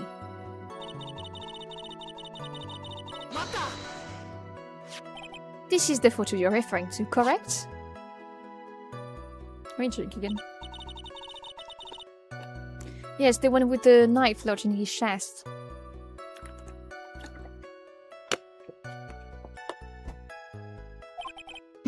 And the guitar case was like this too? Yes, it was open and empty, of course. And then what did you do next, witness? Juice. Yes, there was a bottle of tomato juice on the table, so I helped myself. But you didn't drink any of it, did you? Huh? There were no lip marks left on this wine glass to suggest that anyone drank from it. I wasn't feeling terribly great, so I set the glass down without drinking it. Miss Andrews, I would like to confirm with you one more time.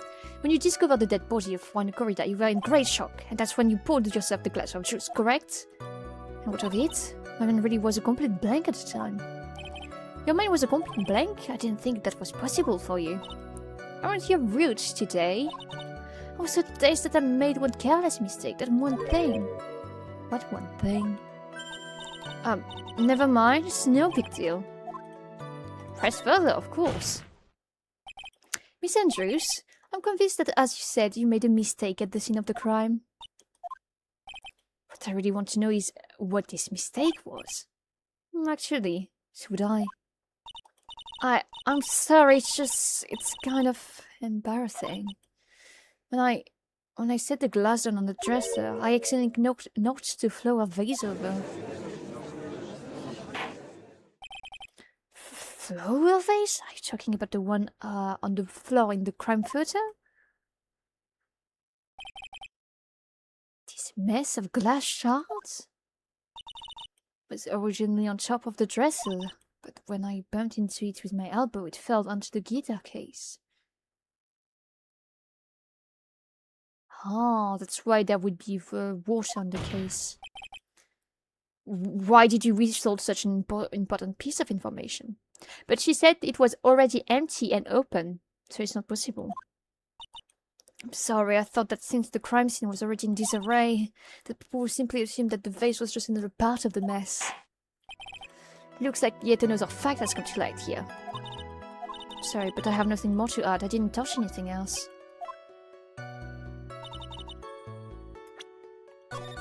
Up, I'm going to use the picture. Hello DM, how you doing? I'm going to use the picture here.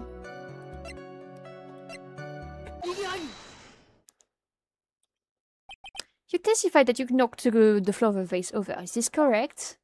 Yes, and now you're sure it fell onto the guitar case. Is there some problem with what I said? It's not some problem, it's a major problem. It's true that the top of the guitar vase was wet with water. However, that's exactly what is so strange. Miss Andrews, you testified that the case fell onto the guitar case. However, if that was true, the case would have gotten wet on the inside, not the outside. That's very true. Furthermore, there is one strange thing about this guitar case. What is that? Let's take another look at the crime scene photo. The remains of the vase are scattered on the floor and not in the case. If the guitar case was open when the vase fell, the glass shard should be inside, not outside the case. What is your point, right? That the case was closed at the time the vase was knocked over? Is that all? No. Think back to what Miss Andrews testified too. She said that other than the vase, she didn't touch anything else. Yes, that's right. She did implicitly say that she didn't touch the guitar case. But this whole matter with the guitar case is a dead end. The bright red guitar was found. It has no bearing on this case at all. Maybe very well. However, seems that there is no deeper meaning to the guitar case. The empty guitar case, I believe, is a crucial piece of this puzzle. I can't believe anyone would reach out for straws like this, but it is you. We haven't done this either. Alright, I'll follow along for now. Miss Andrews, please testify to the court about the guitar case. Yes, Your Honor.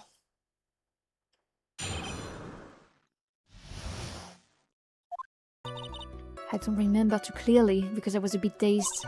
Suppose I must have opened the guitar case after I knocked over the vase. It's not a big deal there, right? The case was empty after all. So why open the case? Even I don't know. It looks like this really wasn't a really important point. This wastefulness is such a familiar feeling by now that it is almost comforting. Anyway, I'll just go ahead and start the cross-examination. Using it anyway to change the topic. A convenient escape for a weak man.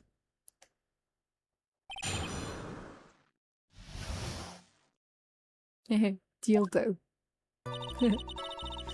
Let me save once again. Because I think I know what I want to press, but I'm scared because no HP.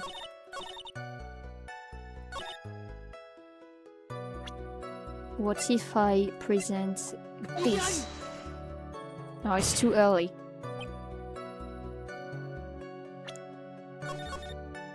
I knew it. Nothing in it, huh? I need to press everything before I get trolled. During your testimony just now, did you remember those events clearly in your mind? Well, you see... Are you sure you are the one who opened the guitar case? She's waiting for someone to tell her if she should answer or not. Well, Miss Andrews?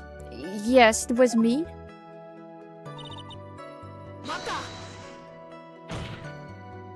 So you opened the guitar case then? Yes, well, maybe. Why did you open the guitar case? Huh? Sakurita's dead body was right in front of you, wasn't it? I would think that the first thing you would do is call for help, not open a guitar case. As the witness has said multiple times, when she found the dead body, she was dazed. Maybe I was curious to know if the bright red guitar was alright or not, so maybe the criminal took it. But getting back on topic, we know that he didn't have the guitar in the first place. Was it really empty? I was just wondering if maybe when you opened the case, the guitar was still inside. Not the fucking guitar or not, you stupid fuck! I don't even want to read that. Phoenix, you're just stupid. Was that because you were shocked and dazed at discovering the victim's body? Yes, that's probably it.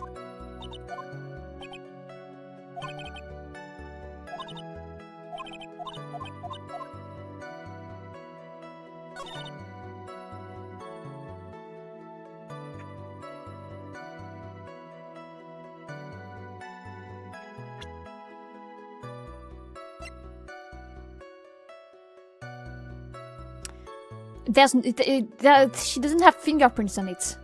That's the clue. There's no way you were the one who opened the guitar case. Why would you say that? It's elementary, my dear. Okay, Sherlock. Because the only fingerprints in this guitar case are those of the victim. What was in the case was the will of her former manager. What is it, Miss Andrews? You shouldn't assume that I must have left prints just because I touched the case. What do you mean? What if I were to tell you that I was wearing gloves at the time? Gloves? But why would you be wearing gloves at the time? It's the night of the award ceremony, so of course I dressed up for the occasion. Yes, now that I remember, I'm most sure I was wearing a pair of thin gloves. I see. Well, Miss Alright. That's strange. You're wearing gloves, isn't that a little strange? Why is that strange? Do you have something that would prove I was not wearing gloves at the time? Do you have anything?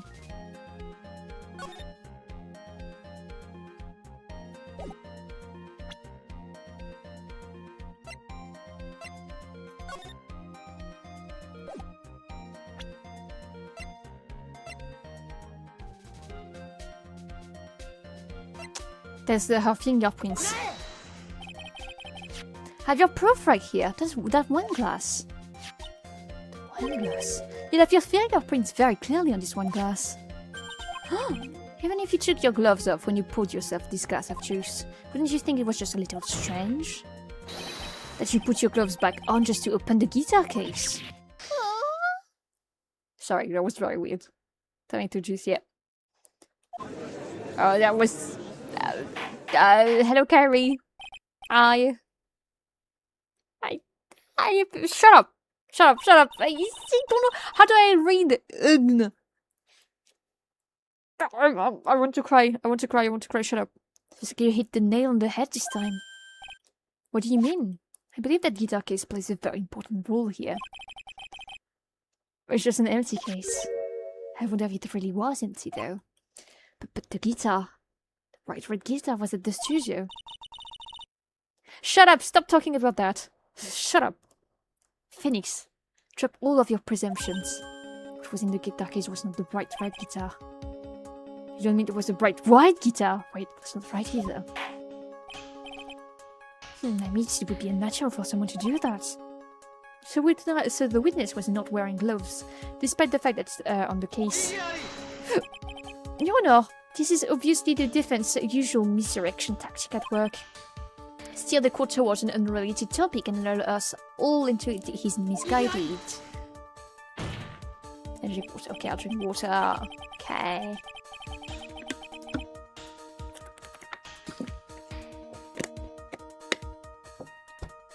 No, Your Honor, please recall what Mr. Andrews said. That the vase fell onto the guitar case, which means that the case was closed when the crime took place. However, it is wide open in this photo of the crime scene. I am sure this guitar case has some relation to the murder. If you're so sure, right? Then I'm sure you can somehow substantiate your outrageous claim, correct? Please enlighten us as to why the guitar case had anything to do with the murder.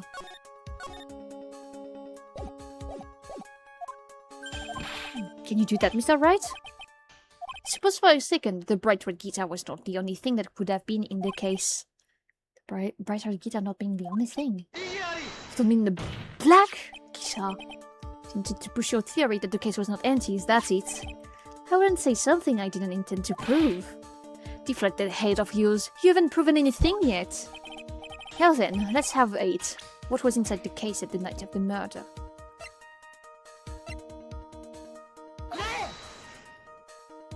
Finally. And why would anything like that be inside the guitar case, let alone this one? Why is that right? Why? Oh, I'm talking about the note!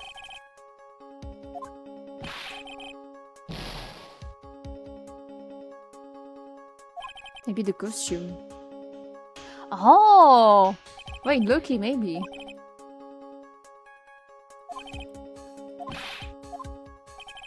Let me just...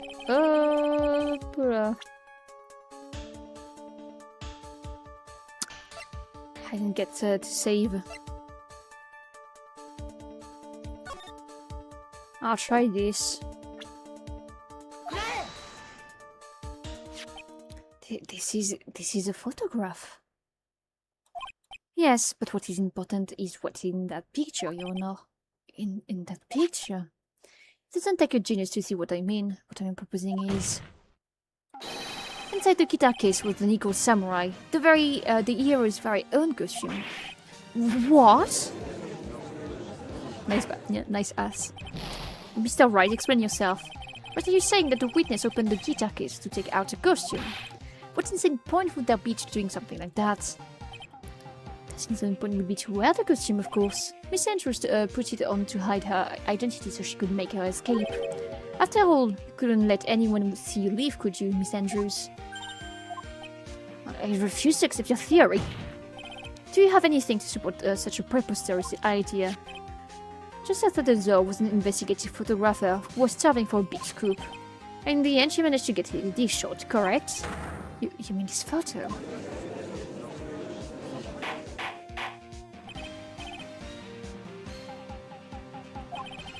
Looks like we've wandered into quite another mess again, haven't we?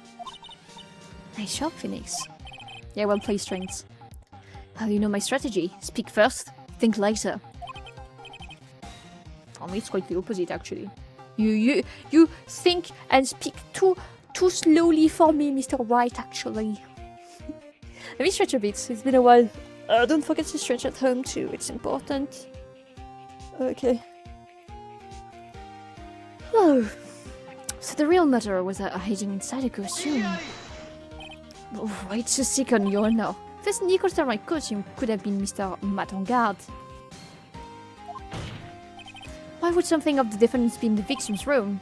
And inside the guitar case of all places? Sure, that is a baffling thing. The court would like to hear your thoughts.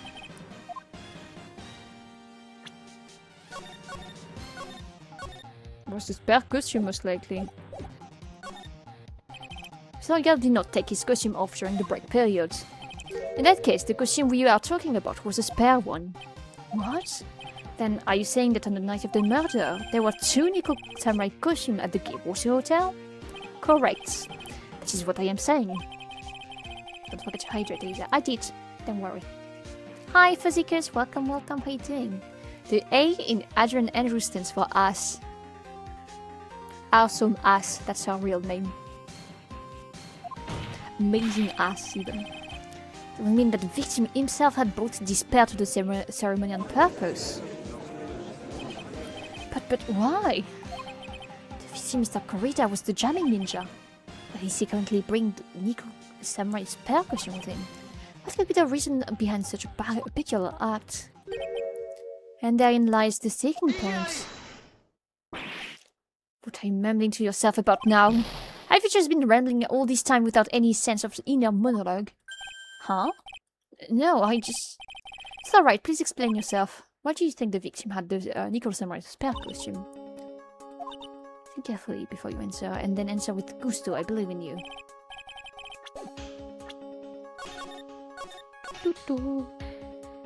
Someone switched it at the studio.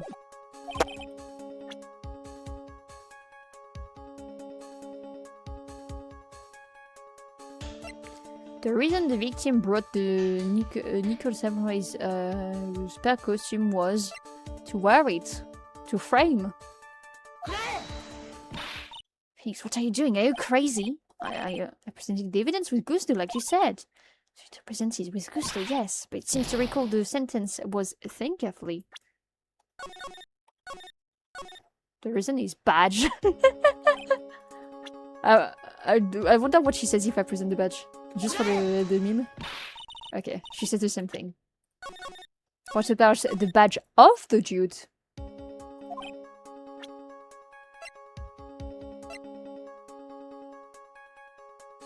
The victim... Ah, we're talking about the victim himself. Fuck, I don't want to like do that. I wanted to show this. What is this? On the night of the murder, after the stage show, the Nikko Samurai was going to hold a special press conference. Press conference? Think carefully, don't worry. I'm using all my brain power right now. press conference. Yes, the Deagle Samurai was supposed to confess something at this conference. I heard about this as well, for once you're not making something up, right? But what struck me as strange was that Mr. Angard himself said he had no idea he was supposed to be holding a press conference at night. But how can that be? The way I see it, that can only mean one thing. The conference was set up by none other than a victim, Mr. Juan Corrida himself. The victim? Yes, the spare nickel samurai costume was prepared for that very conference. Mr. Corrida was going to hold the press conference as the nickel samurai. He was going to dress up as the nickel samurai and hold a conference, but why would a victim do such a thing? That's something I don't know yet. However, what I am concerned with right now is what he intended to reveal at the conference. The nickel samurai was going to confess something. And by confess, at a wager he was going to reveal something about himself. Which means that Juan Corrida, posing as the nickel samurai, was going to speak about Matt Angard. Yes, I guess that's what it would mean. But if that's the case, that's not a confession. That's public disclosure. Miss Andrews, I can see why you are pros at what you do. Pardon me? Yeah, just as you say, the press conference was set up by Juan. Miss Andrews, please offer us an explanation for this. I was the one he asked to help set it up, and the person who prepared the second cushion for him, that was also me. You? Juan had bet everything on the Jamming Ninja this year. And if he lost the Grand Prix, he was going to make sure that match was going down with him. That's what he thought anyway. He was going to ruin him, huh? Looked like somehow one had his hands on a secret so powerful that it would destroy Matt's acting career had it been revealed. What?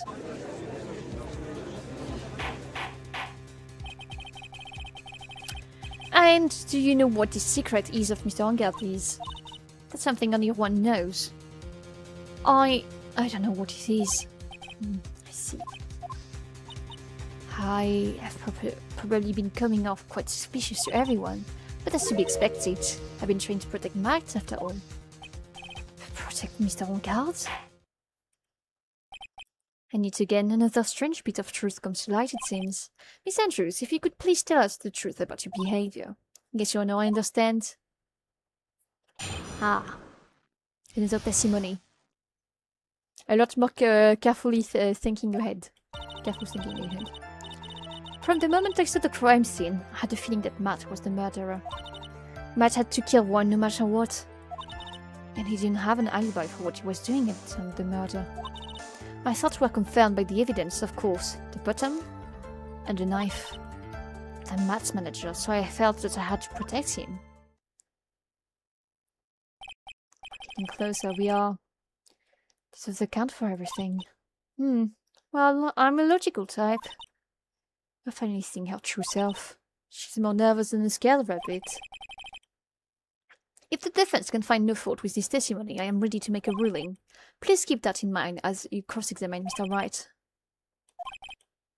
That just means I have to put my weight into this and turn her logic upside down. Okay, once again, we save. Hello. Bam, bam, bam. Bam, bam, bam. From the moment I saw the crime scene, I had a feeling that Matt was the murderer. Would you say that was your intuition speaking to you?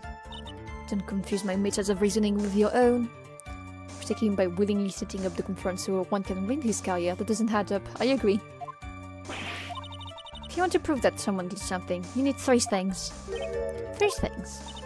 Motive, an opportunity to commit the crime, and finally, decisive evidence.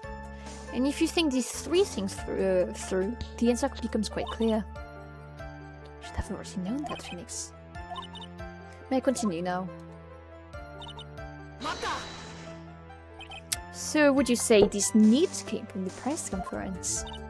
Yes. Do you know why Juan chose that event and that hotel for the conference? Because that was when he could cause the most damage to the public's beloved Matt Angard. And you knew of this plan, didn't you, Miss Andrews? Yes, because I was the one who set up the conference and prepared the costume. But I'm sure Mr. Angad himself didn't know anything about the press conference. Oh, really? Can you show me any proof that he didn't know about the press conference? Anyway, the important thing here is that this information was not in your testimony. Yes, I agree. Miss Andrews, please correct your testimony. Grasping at throats now, are we, Mr. Wright? I know what his motive was, but I don't have any way to prove I'm right. Or has Mr. Angad done something to hurt or betray you personally? Why do you ask? You are the one who helped Mr. Corrida with this press conference. And that event was supposed to bring down Mr. Angad, yet you still helped out. Person on trail right now is Mr. Angad, right? It's none of our concern. In any case, this means that the defendant had the motive to kill.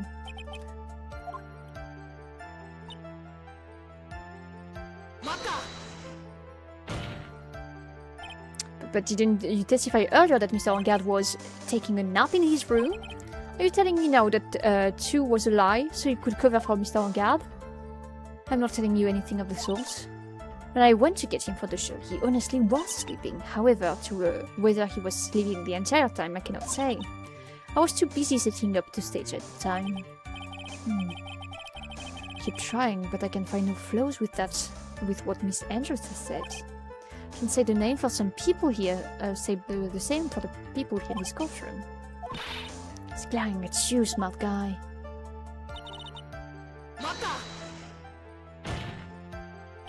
You can hardly call the knife decisive evidence. The fingerprints on the knife could very well be a clever camouflage. Then what about the button? The button? It's clear from the crime scene the victim and his murderer fought. And during the fight, the killer ripped the button from the Jamming Ninja's costume. You're talking about this button, correct? The button was found in a plate of Matt's Akama, correct? I would think that it makes very decisive evidence. Please fix your testimony. Stand aside of a man who can gracefully accept defeat.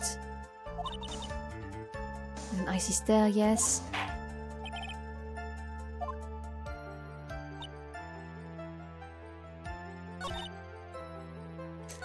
What if I press this now? And how do you know that? When the ends of the threads on the button and the cushion were matched up, they were found to fit together perfectly, or so I heard. Don't look at me like that, just because I'm prepared and you are not.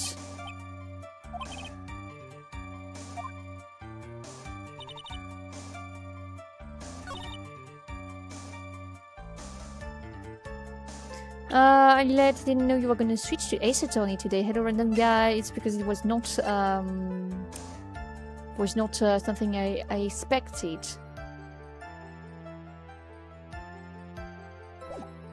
I will press this last statement just in case. But what you really did was stab the guy in the back, didn't you? And at the worst possible time. Who's to say she really stabbed the guy in the back, as you put it? This witness could have disclosed things about Mr. Angad at any time. Why then would she wait until there was a large audience before doing so? It's the same reason why Mr. Corrida planned such an elaborate conference. Miss Andrews wanted to cause Mr. Angad as much damage as she possibly could. This witness bears ill will toward the defendant. She's in the Phoenix Wright Works Philosophical Power Hour. Please stop thundering the witness. As expected, Miss Andrews' testimony seems pretty solid. Really? Because to me it sounded a little wishy-washy. Wishy-washy? I guess if I press a little more, she'll know this by now. But you need strong evidence to make her talk. So we added 2 new statements.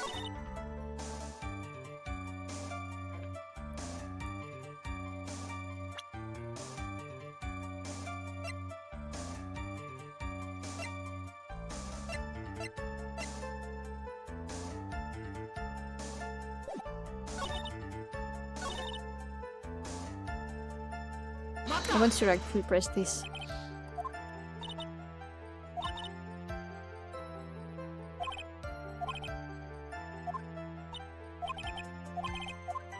What if the evidence is the button itself? I'm going to try that.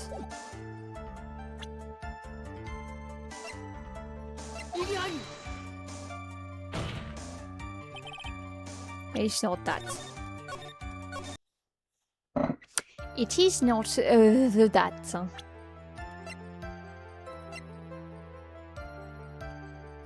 What about the knife? It's not the knife either.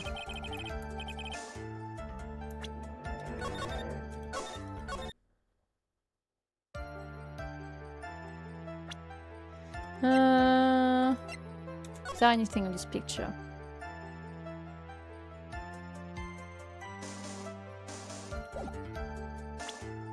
Like, first of all, shouldn't there be blood if the button was here? And what about here?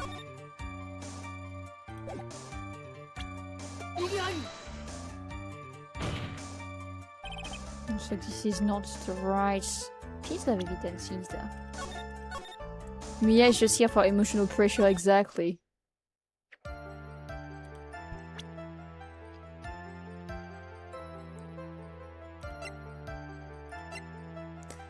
There's no sign of struggle.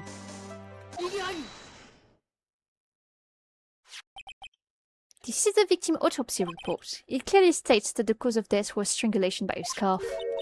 Strangulation? The knife stab to the victim was done after the victim had already died. And what does that mean? Let's examine the evidence. This button has the victim's blood on it, which would mean that it was ripped off of the costume when? After the knife was stabbed into the victim. Exactly, which means it is impossible that this button was torn off during the victim's final struggle. Because the victim was strangled to death in that fight. That's right, Miss Andrews. There is no way this button was ripped off during this struggle. This button was consciously pulled off the victim's dead body. Yes, yet let the girl breathe and be a better stand-in for the other girl. Looks like Edward's case is now worthless. On the edge of his seat. True. Which is the meaning of this, right? So what if the button was torn off the victim after he had already died? Does that change? Let me ask you one simple question, Mr. Edgeworth. Why was the button turned off? What purpose did that serve? What purpose? We now know that this button was not torn off during the fight, so the murderer took the time and effort to purposely rip this from the victim's body. That would mean that the murderer had something in mind, wouldn't it? Guys, what if our defendant is actually the murderer? Hello, Gabriel. Hello, hello. What are you doing? Like, what if he's actually the bad guy? Is that right? Does this mean? Does it mean you know what the murderer wanted to do with this button? I'll say it again. Give you a hard time. It was bugged because of the mod, so how should I can install the mod? Either it's to destroy evidence, but I don't think so.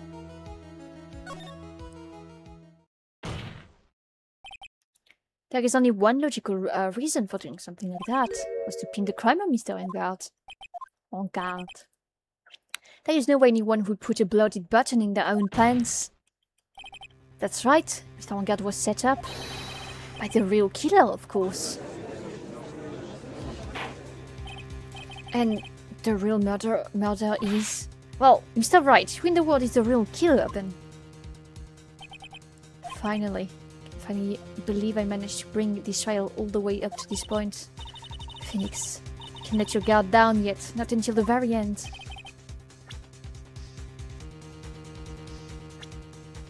Well, it's of course her. Miss Adrienne Andrews. I choose you. Pokemon! You are Mr. Corrida's killer. What? Stop breaking your glasses, bro. Order. Mr. Wright? So please know how goes the final case in AADFA. So far, it's good.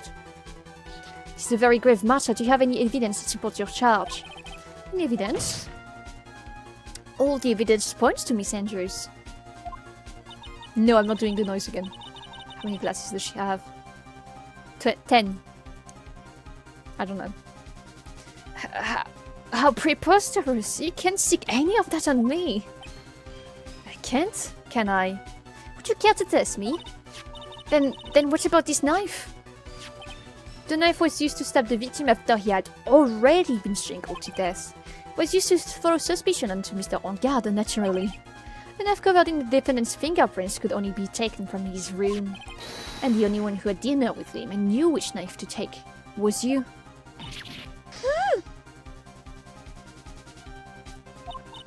Then, what about the button? This button was removed after he had already died. The only people who could have done were the person who found his body, or the killer. However, if Mr. Engard was the real killer, there is no way he would have put such incriminating evidence on his own Hakama, unless he wants us to believe he didn't do it when he actually did do it. Actually, those are crazy, by the way. What a hoagie thing. I'm not going to read that. The only person who could have put this button into Mr. Engard's Hakama is the person who went to wake him up from his nap, which is you, yet again, Miss Andrews. I see. What about the anti-guitar case? This is also another piece of evidence that incriminates Miss Andrews. That costume was used to hide the real killer's identity as they fled the crime scene.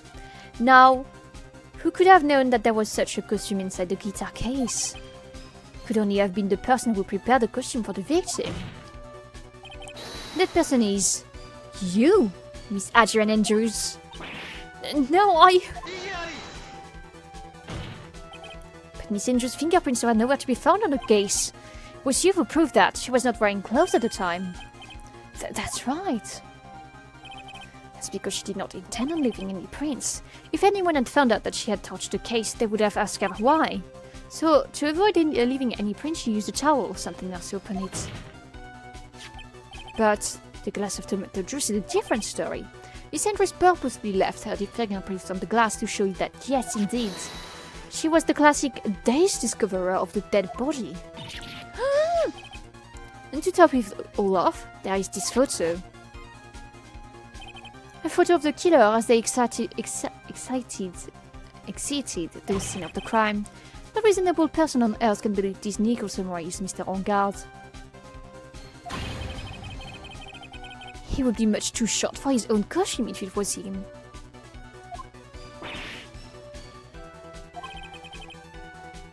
This is one of the best cases in Ace Attorney. So it seems. Speaking of tall people, of how tall people are, Miss Andrews, you're also kind of a short in stature, are you not? Please stop! Well, how about it, Miss Andrews? God, how this time? Miss Andrews? I refuse to testify.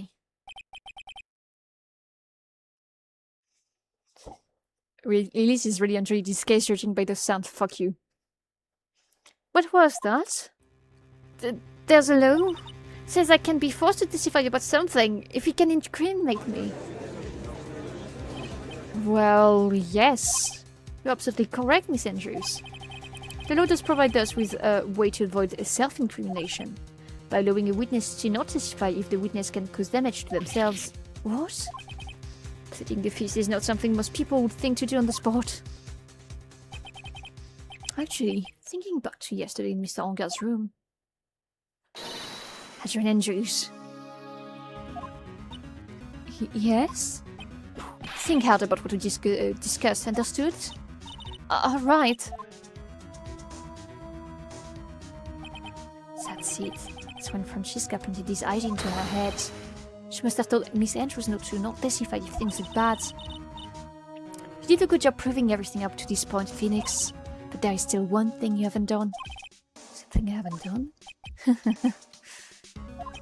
What's wrong, right? Are you finished already? Run out of evidence? It is so murderous, Mr. Edgeworth. I'm sure you realize this as well, Your Honor. But everything the good lawyer has proven up to this point is meaningless. What? Everything you have proven is circumstantial. Yes, circumstantial. You have yet to provide a single piece of definitive proof. Proof that Miss Andrews did in fact harbor a wish to murder Mr. Corrida. Miss Andrews, did you want to kill Mr. Corrida? I believe this may lead to me incriminating myself, so I will abstain from answering. But Miss Andrews, if you do that, it would be the same as admitting your guilt, don't you think? Maybe so. Maybe not. There is nothing to prove it either way. Besides, you don't even know what crime I could be guilty of due to my silence. Oh, she's taking that defiant attitude again. Mia, what should I do? Somehow, we've landed in the worst possible situation. I think we have reached a certain conclusion at this point in time. Miss Adrian Andrews has refused to testify, and the defense theory that she is the actual murderer has not been fully substantiated with solid, definitive proof. But that's not true. In this situation, there is only one thing this court can do, and that is to declare a recess. Recess? I request that both the prosecution and defense look further into the matter. And at tomorrow's trial, tomorrow. We don't have a tomorrow. If we don't get a not guilty verdict today, then... Please wait, you're not. That's not necessary. The trial, please continue the trial. What are you searching for? The client is getting one more day to leave, isn't he? That's not about it. It isn't about that. Edgeworth, I know you know who the real killer is. Please, let the trial continue. If I don't get the verdict, then Maya. It's impossible to continue as long as the witness refuses to testify. Now then, this court is... It is not impossible for this trial to continue. Mr. Edgeworth, what are you? It's true that Miss Andrews holds the right against self-incrimination. However, if the topic of conversation was something unrelated to whatever she may be guilty of, then she has no right to withhold testimony. Yes, that is very true, but actually, there's one little thing that I'm curious about. Miss Andrews, when you found the victim's dead body, you pulled yourself a glass of juice. Yes, and... Can't help but think how unnatural that is. Usually, when one finds a body, they are shaken up, not sharing a glass of juice. So my actions were unusual, but I've already... Before you speak, I want to state that if you have a reason behind your actions, I would like you to testify to that effect. Testify? Your Honor, I would like to request that the witness testify again. Will be more than one for this. Have you read reviews about the case beforehand? I just go blind. No, I've not. Why? As to what happened when she first discovered the victim's body, whatever we find out in this testimony should in no way implicate the witness. I don't know what it is about Edwards today, but I can't get a good read off of him. Is he friend or foe? Just don't know. The court acknowledges the prosecution's request. Miss Andrews, if you please. When I found the body, the glass of juice, I didn't really pour it for myself. I was surprised when I walked into the room and saw it in that messy state. And Ron, he was sitting slumped over and tired looking in the corner. When I saw him sitting like that, the thought that he was dead didn't cross my mind, to be honest. I thought he had just fainted on something, so I went to pour him some juice.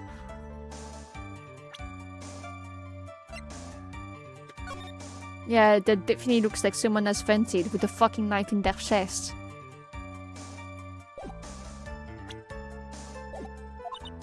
I realized that he was dead. That's when I knocked the vase over. Because you said it's a base case. No, I didn't say that. I was reading chat. I'm multi-streaming Fuzzy because both on Twitch and YouTube. Fainted totally. Hello, Marcus. Hello. It's part of the costume. Oh, my bad. I'm not a very big fan of the ninja. I prefer the Nickel Samurai, you know. Why didn't you say so in your earlier testimony? I didn't think I needed to include something so trivial. Phoenix, please be careful here. If she can't find anything wrong with his testimony, then there's nothing left. I know. I know.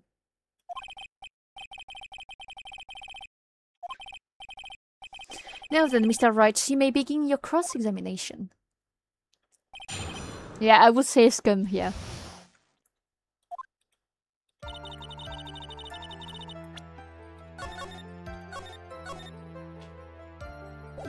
Why? No, I don't want to. But there wasn't anyone else in the room, right? Of course not. Then who did you pour it for? So right, there is a rhyme and reason for everything. Can you just wait a little longer? So what, in other words, right, be quiet and listen. Precisely, I couldn't have said it better myself.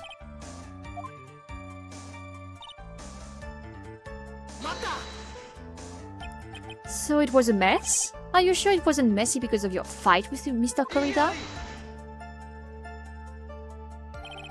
There was no mess, technically.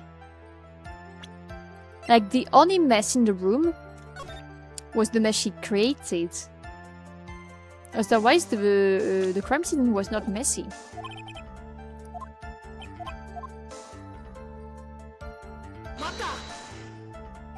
Slumped over. Yes, he was just sitting there with his head tilted forward. Eyes closed. He really looked he was sleeping.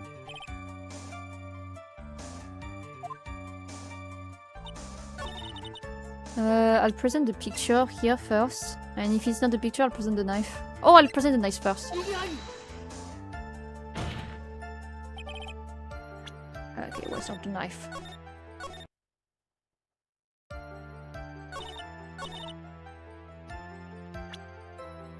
So the picture then. That was not the picture either? Come on. Come on. I'm going to press everything else then.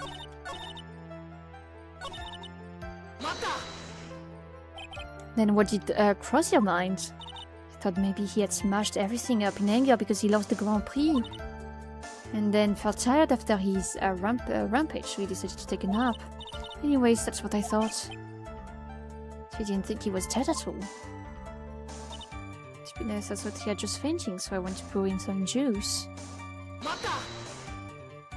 Sorry, what are you sorry for? You thought he fainted? I thought he was asleep at first, but then the room was in such a messy state. I thought maybe he had gotten into a fight with someone. And that's when you went to pour the glass of juice. He always has a hard time waking up, so one always has a glass of tomato juice to drink. I want to try something else. After this. And how did you come to realize that he was in fact dead? I shook him over and over, but I never got a response, so I set the glass down on the dresser and tried to take his pulse. I was shocked and staggered backward. Knocked the flower vase over, that's what happened. Yes. This is what it all comes down to. This is absolutely end for both sides, and Adrian is letting her guard down. Phoenix now is our best chance to kill the prosecution's case.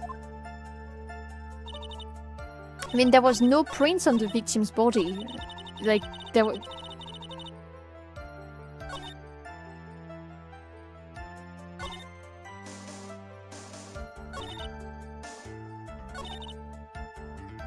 let me present some things here. What about...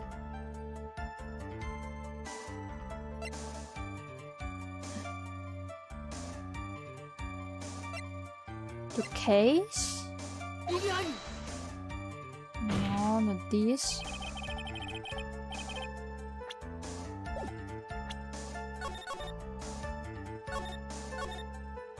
I love mental gymnastics. I don't. Wait! I saved instead of load. FF. I pressed the wrong button. FF. I just pressed the wrong button. FF. I just have a... Oh my god. I'm so stupid. What's bound to happen? Yeah. Whoosh, I pressed the wrong button. It's okay, we'll go back to this moment. I feel very, very stupid though. This is Phoenix Groundhog Day. Groundhog Day, yeah. I think I have to go to new game. To episode selection. Trial. The reason for arrest. Okay. So it must be in this one, I think. Because I think this one is too early. Miracle never happened. It's because I misclicked. Okay, it's exactly the right one.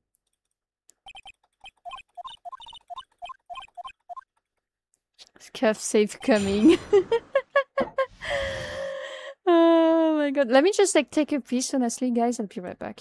Because it's been I know 2 hours. I need to pee. I'll be right back.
We're back!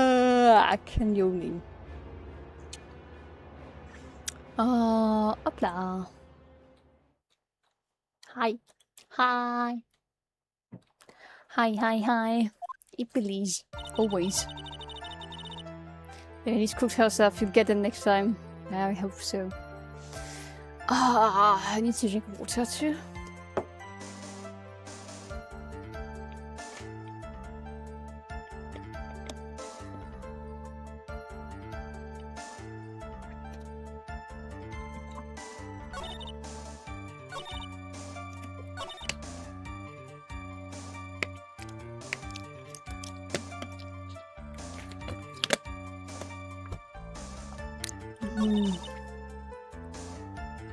So it was not the right thing to press on. This was not the right thing to press on either. First because please don't spoil, it's fucking boring. Thank you, now I know what to do. Wow, super. You didn't have to say it, I would figure it out eventually. Don't say, easy, it's this one here when I'm literally in the statement. Like, please. Please. So you honestly didn't think he was dead when you found him? I was going to get to this. That's literally what I was about to say. That because it didn't work on the previous 2 statements, it was probably the one afterwards.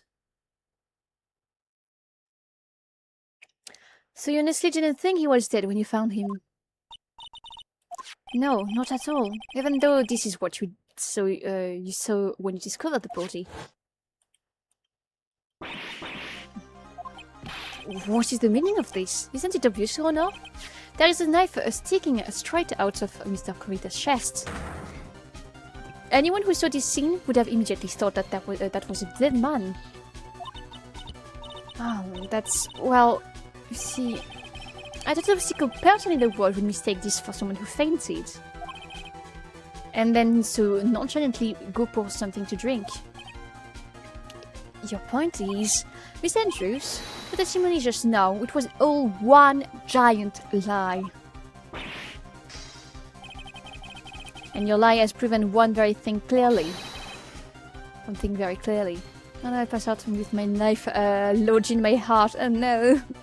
that you are the real killer. No.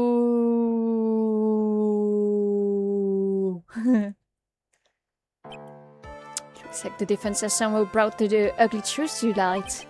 Defendant Mr. Matt Angard is not guilty at all. But that's impossible, you're wrong. Miss Andrews, try to have some composure. It wasn't me, I tell you. It was Matt, I swear, it is the one who killed one. But you were the one who refused to testify. Your reason for not doing so was that you might end up incriminating yourself. That's because... Miss Andrews, I will give you one last chance. She really does feel like a red herring now that you mention it. Like, it really feels like our claim she's actually the real murderer. I refuse to testify.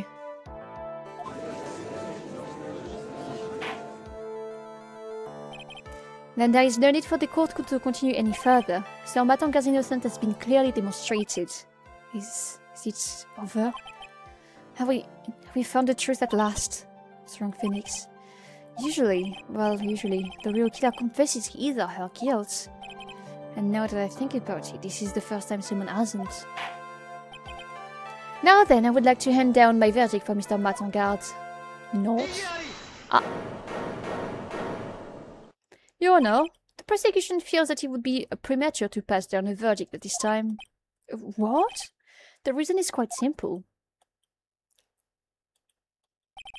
This witness has yet to speak the absolute real truth. Oh, you can force them, bro. You just can't force them, bro.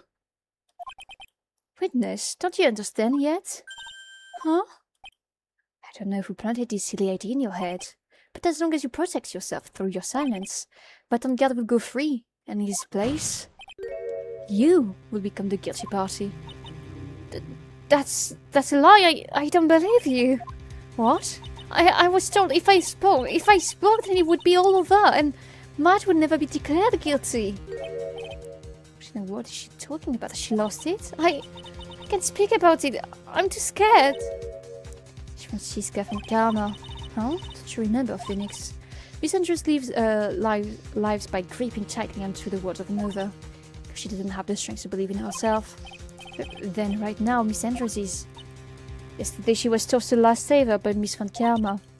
Don't say a word, no matter what happens. If you do, Matt Angard will be acquitted. Miss Andrews undyingly believes in those words right now, and is clinging onto them. Then what should we do? This is the first time I've ever come across something like this. Miss Andrews has to be the killer, right? All we have to do now is to get her not guilty. That is my only priority. It wasn't me, I'm begging you. Please believe me, I didn't kill one. Help! Please, someone! Help me! Is that right? Yes, Your Honor. The court can continue on like this, therefore I'd like to hear what you intend to do. What? It's alright, I suggest you think very carefully about this. Think about what this witness did and what she did not do. And think about who is the real mastermind behind this crime.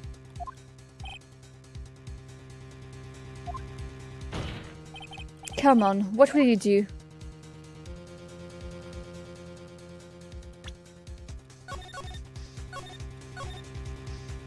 I will take the second option. I'm sorry, Maya, but I don't think you're going to be hurt.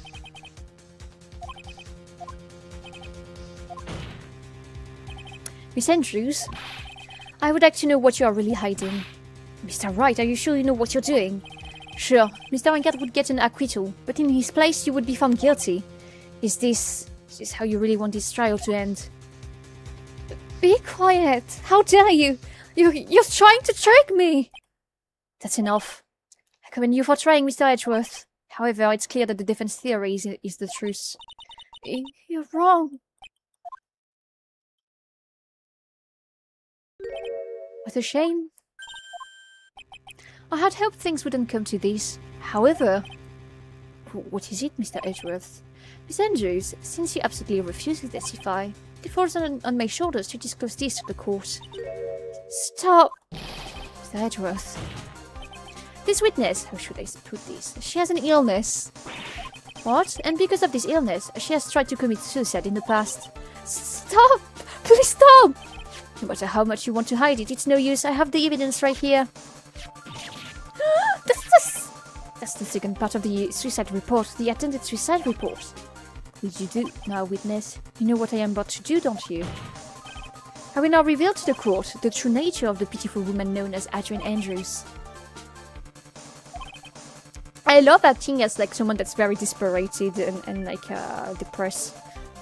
I'm having fun right now. Please stop! I beg you! If someone finds out, I'm having a lot of fun. If you're going to say you would choose death, it is of no concern to me. If you reveal that, I will kill myself. I don't care. Do it. Do a backflip. He said, do a fucking backflip, bro. I don't care. How can you be so cold? However, before you die, I will pull the truth from your still breathing lips. No matter what I have to do. Acting, yeah. So you tell the court yourself, or shall I? It's fine with me. Hedgerow just went K with YS on her name, yeah. Also, but please, help me. Nothing matters anymore.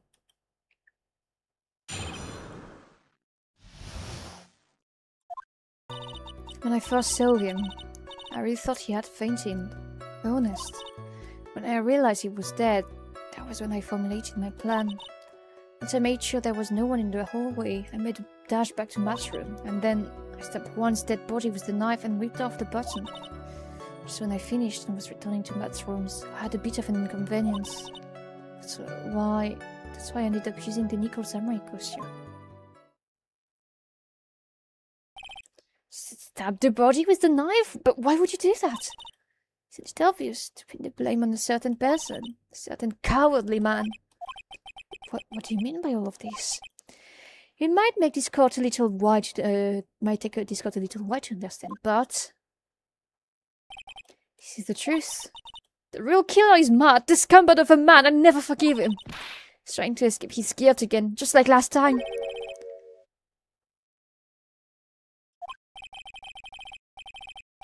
So Miss Andrews stabbed the victim, Juan Corrida, in the chest with a knife. However, she didn't do it with murder in mind. She did it with the intent of framing Matt en garde for the murder. And this is her crime. What? How is this possible? I mean, wasn't Miss Andrews supposed to be the real murderer? Mr. Wright, please get over your shock and commence the cross-examination. Don't know what to say, bro.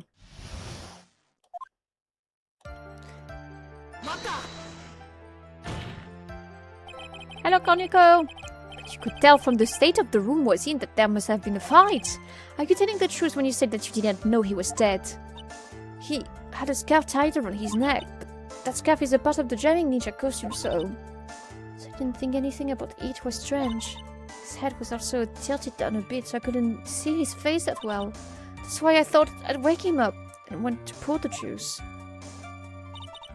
When I realized he was dead, that's when I formulated my plan. What is this plan you had? I knew right away the murderer was Matt. I knew because one, he was going to expose Matt's weak point to the world. So Matt did this to stop one and silence him for good. That's when I thought I should forge some evidence and pin this crime on Matt. So the forged pieces of evidence were the knife and the button. The first thing that came to mind was to plant the knife.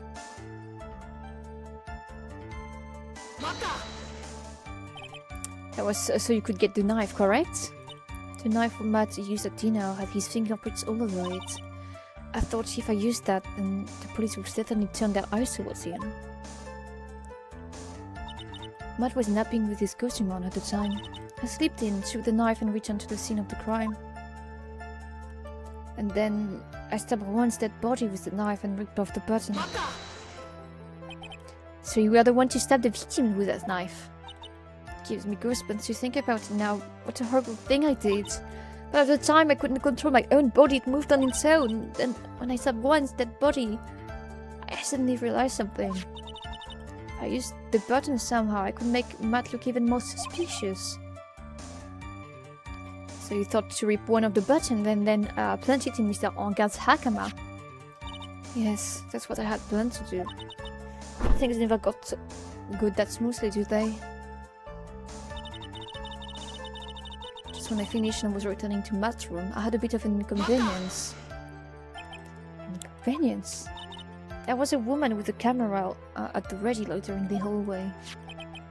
And willing to bet my spikes it was Lotta. There was also a woman with a ray gun at the ready passing back and forth. That's me so bad for you. I'd already been caught and made into a big scoop for a certain weekly tabloid once. So I couldn't very well go out looking like myself and get caught again. That's why I ended up using the nickel samurai costume. You were the one who prepared that costume, weren't you? Yes, I took it from Global Studios. I also put it in one's guitar case that day before the award ceremony. You did this in preparation for the press conference, correct? Yes. One wanted to wear that costume and hold a press conference in it. I was going to disclose Matt's big secret there. And what is the secret? That I don't know. Anyway, I thought that if I were to leave one's room in the nickel samurai costume, then people would think that Matt was the real murderer. I was very careful not to leave any fingerprints when I opened the guitar case. I didn't want anyone to know about the costume. I think we've heard enough. So after that, she went back to Mr. Angard's room and planted the button. To Matt's hakama. Yes.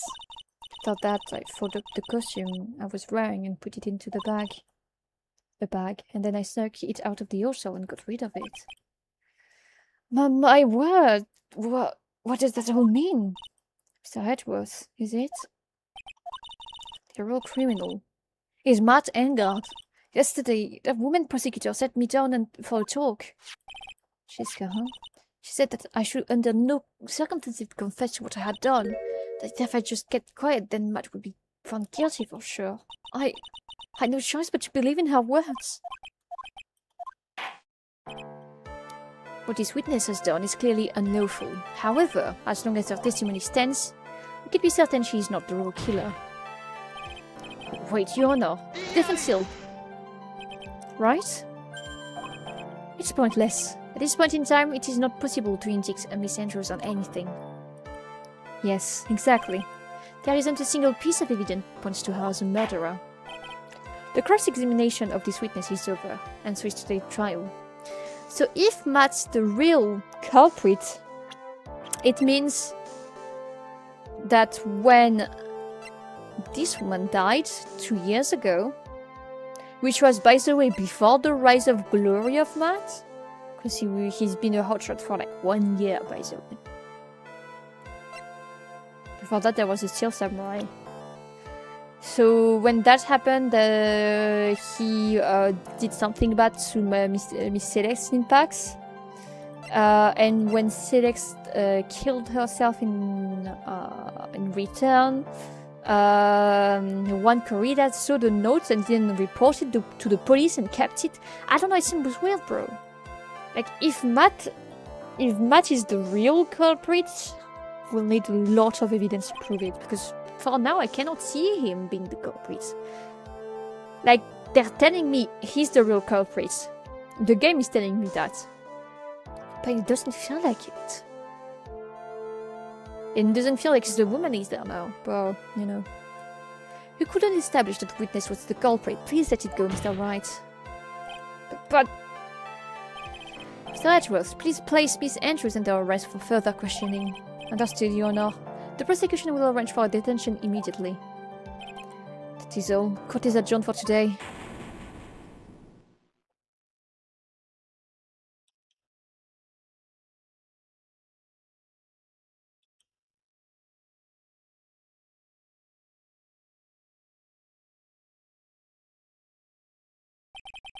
Today's trial. It's over. And I didn't win an acquittal. Witness, would you mind if I ask you something? Edgeworth. What is it? Before you leave court today, I wonder if I might look at one thing. The card in your hand. It's had my interest for quite some time now. What exactly is it? Oh, this. Mr. Wright also asked about this. Although I didn't remember the time you asked me about it, Mr. Wright. I remember just now I found this in the room on that day. The room? That day? Yes. I found this card when I discovered Juan's body. Yeah, that's what I was about to say. When she, like, talked about this, there was, like, this card here. It was lying there, right next to him. I found that card next to the victim's body. I suppose I must have unconsciously slipped it into my pocket. But it's not as if this card has any relevance to Juan's murder, right? Yeah, I guess not, but it's still a strange card, if you ask me. But as far as the clue to this case, I don't see why. Witness, that card. Give it to me, hurry! It was? Do you have any idea what you have stupidly yet inadvertently done? This, I can't believe you hid this from me all this time. I didn't mean to. What is the meaning of this? Never seen Edgeworth so emotional before. The killer. God, what in the world is it and what does it mean?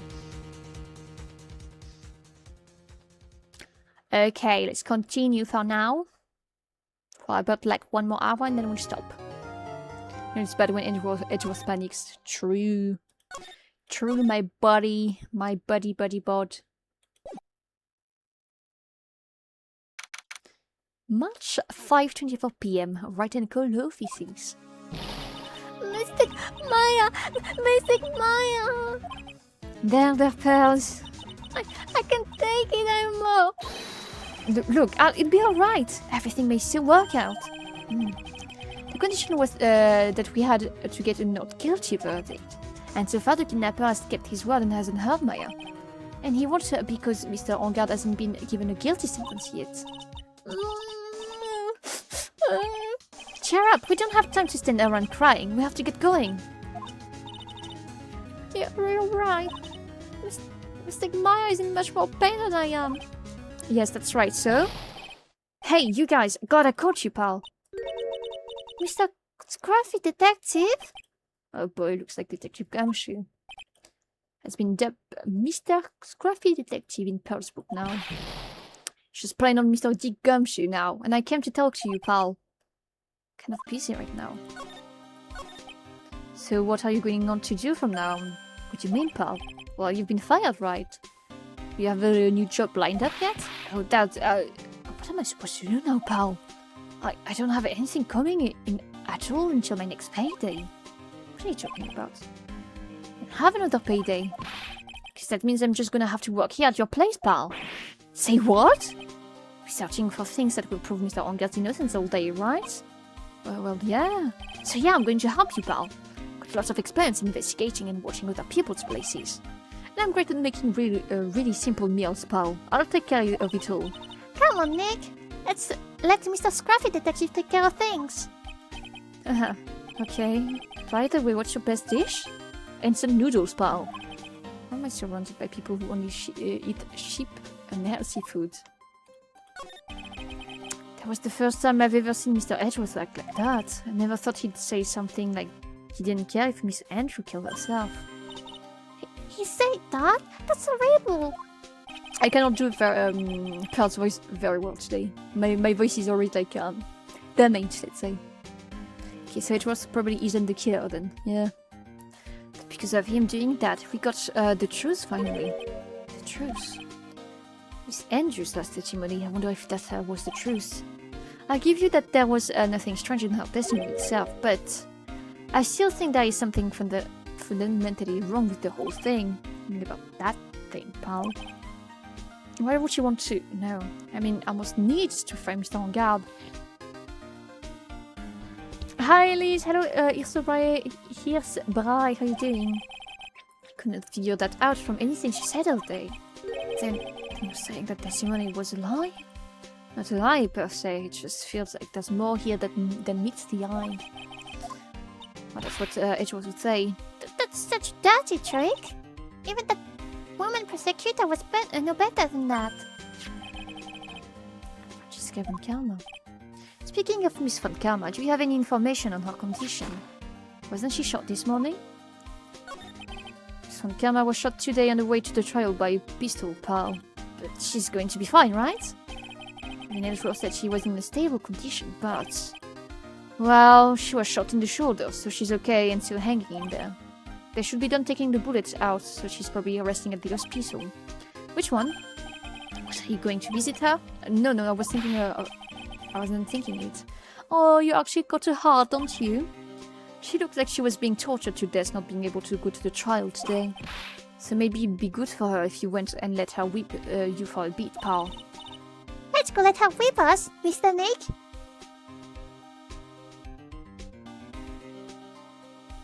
Why is this shy, you freak? No, I'm definitely not going.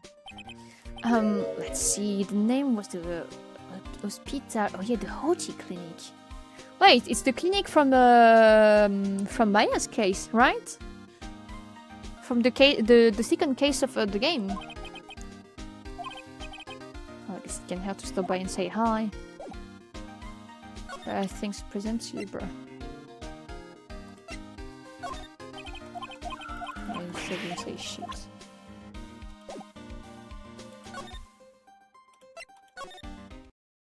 I'm not entirely sure what exactly of the presented evidence do we have left to point out Anga's guilt. Aucune idée. None, I would say. There's literally no evidence right now besides the fact that he apparently had a motive. Never thought I'd ever come back to this place. Oh yes, it's this, I was right. Yes, are you here to visit the patient? Hi, wait a second, you... Yes, I'm Director Hoti. Are you still here? Yes, what is it? Can I help you? Can tell me? Yes. Director Hoti. Edgeworth. Yes, I'm Director Hoti. Oh, you're the man for this morning? Yes, what is it? Director Francesca. How is Francesca von Karma? Oh, you don't need to worry. Yes, she's in good hands. Because you see, I'm definitely taking good care of her. Yes. Yes, and that thing, that surgery, it went well. You have my gratitude. Jack Edgeworth doesn't know about this director and his secrets. She looks so beautiful, absolutely terrifying. Yes. But understand, yes, her opponent was a gun. And when I snuck upon her real secret, like, she would scream really loud. Yes. Is this crackhead dressed like a doctor? He's role-playing. That and the only new evidence was taken by Mr. Edgeworth. Yeah. I see. Ah, but she's really cute too. When I do that, she'll whip me with a whip. Guys, this is you. Boy, did I cry like a baby. Yes, but I think I could get used to it. The only time I accept the whip from her. Go back to your room. So mean. So mean. My frisky. But that's good too. Okay. Yeah, it's time for my ivy drops. Yeah. And what are those tulips doing in your hands, Mr. Phoenix, right? Yeah, I shouldn't have come here. I was shot in front of the courthouse, in my right shoulder. But it's not a big deal. This sort of thing happens all the time. I haven't had full intention of running the trial this morning. But that would have been too much for you. There's no need to act off in front of her. Regardless, I was dragged here by that man over there. He was so unyielding, one has no wonder if he was simply interested in stealing my case. The only logical course of action given the bullet was still lodged in your shoulder. By taking over the case, I found myself having to clean up after you and that irresponsible deal you made. She looks surprisingly good on her neutral face. That'd make for a good fan art. She is beautiful. That's the issue. And she's 18, don't forget guys, she's 18. Don't get ahead of yourself. Made a deal with Miss Andrews yesterday, didn't you? I don't know what you mean. In order to make you sure you got your guilty verdict, Mr. Engard, you told Miss Andrews to not testify in court today. I don't know what you're talking about. Do you have any proof that I made such a deal? You're denying it. It's like you were lucky, Mr. Phoenix, right? If I had been in court today, this trial would already be over. all while hiding Miss Andrews' own crime? Isn't my problem whether she had tampered with the evidence or not. I have only one objective, to find Olga guilty of murder. The end justifies the means, Mr. Felix Wright. The end justifies the means. She's undeniably pretty. True. I agree. Getting shot happens all the time in this San Francisco, Japan, American, Detroit, Chicago. There's twins on the screen, what the fuck? I'm not her twin. Petty more like. Those. She's pretty petty and pretty. Adrian Andrews believed you when you said, if you don't tell the truth of what really happened, and God will be found guilty. And what does that have to do with me? Because of that, she's now in danger of being found guilty herself. Or because she believed in your word until the very end. That still has nothing to do with me. She's just a weak person, that's all. But you had to know she was. Ow! I think visiting hours here are over. So if you'll excuse me. What's wrong? Why did she suddenly cut you off? Probably because she thinks I had the advantage in that argument. Edgeworth. I want to know about the card. By the way, Edgeworth, you are really angry in court today. That's rare for you.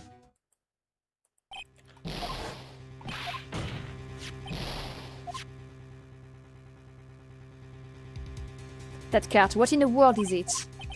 You mean this? Listen, right. This is top secret information, you absolutely cannot leak this. A special investigation team has existed for a number of years, but few know of it. I understand.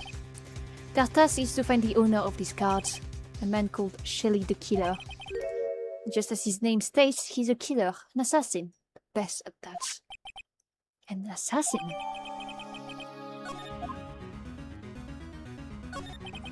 So who is this Shelley the Killer? The Killer is the name of a long-standing line of assassins. Long-standing? The name first appeared about 100 years ago, I hear. Shelley is the professional name of the third heir to the Killer name. So because his professional name is Shelley, he leaves cards with the shell on them. He has the habit of making sure to leave a card by the body of his victims. So Matt would be one of these killers? A calling card left behind by an assassin, but who paid him off? Well, I guess Matt paid the assassin. Like he didn't kill, but the assassin... Like the assassin killed, but Matt paid him? I don't know. I think it is a part of his duty to his client. His duty? If he leaves a card, then his client can be assured that it was he who killed the victim. It also serves as insurance against any charges being pushed into his clients. I see. The killer values the trust between his client and himself above all else. Because if that's if everything he's saying is true, and we know that Maya had a card too, dropped on the floor, it really means that Matt is the one who killed. I mean, not killed himself, but who employed the assassin. So Matt is not the killer, but he requested the kill. It seems that he's one honorable assassin with a moral conscience. That even honorable assassins can exist. So you think this assassin, do you think he's the one who did the killing in this case? It appears that way. The discovery of the card basically confirms it, wouldn't you agree? She the killer, It is something a trial today. You are behaving in a very strange manner. Is something the matter? I guess I should just tell him. Maya. She's been kidnapped. Kidnapped? What does the kidnapper want? An acquittal. I see. I had no idea. We prepare a rescue team as soon as possible and resolve this by tomorrow. Really? Did you hear that? Mr. Edward is going to... Stop trying to console me, Edgeworth. I don't need your pity. Mr. Nick? There's no way you can find her. We don't even have a single lead to go on. There's only one way to save her. I have to get an acquittal somehow. It's the only way. Right, listen. You need to know something. Juan Corrida was killed by Shelley the Killer. The client who ordered the job is not on guard your own clients. Please stop. I can listen to you. I can believe that. Yeah, because that way it would, like, mean that, yes, he did. Like, when we asked him, did you kill someone? We didn't ask him, did you pay to kill someone? So that's why there was no Magatama. Now it makes sense if there was like a third party. Well, if you want to continue your investigation, you will need this. What is it? The hotel right now is restricted to police personnel only, as we are looking for any clues that might lead us to Shelly the killer. But if you take this with you to the hotel, I'm sure they will let you enter. Hopla. In any case, I must attend to the preparation of Maya rescue team. We'll meet again if anything should happen. No. If you excuse me. Mr. Nick? Do you think Mr. Ang got hired an assassin? No way. I mean, he doesn't have a psyche lock. He doesn't have a psyche lock because we didn't ask him about the... We didn't ask him the right question. He didn't lie. And that's also why the killer asked for a complete acquittal on the first day from Phoenix. Maya, please, all I ask is for you to make it home. Safe and sound. Hehe, I guess even kidnappers can be a little clumsy. Clumsy enough to drop a card like this for me. And even though he said he was an assassin, I bet he's just making that up, just like how Nick does with everything in court. Anyway, let's try out the card with this trick with the card I just found. So I got the door to open. Okay, time to take a look around. Okay, you're telling me to move, basically. Oh, you're not in the hotel then. What does a teddy bear? What is this place? I've got the feeling that I'm not in the hotel anymore. What does a doggy door? Can fit through that, Maya. Well, I'll worry about that later. For now, I should be looking for clues. That way I can show them to Sis and maybe get out of here. There's a framed picture on the table.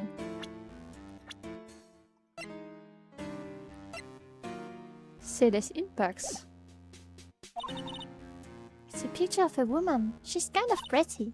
Hey, looks like something's written here. Let's see. With love, Celeste. I bet this could be a clue. Hello, Miss French. Are you feeling better? I am. How are you? I had a zombie a type of drink. It was tasty. Ooh. I'll come back. That's real. What's a figurine doing on a sofa in a place like this? I think it's a bear. Oh, how cute. It's got lots of cuts and slits on it. I wonder if it's some kind of puzzle or something.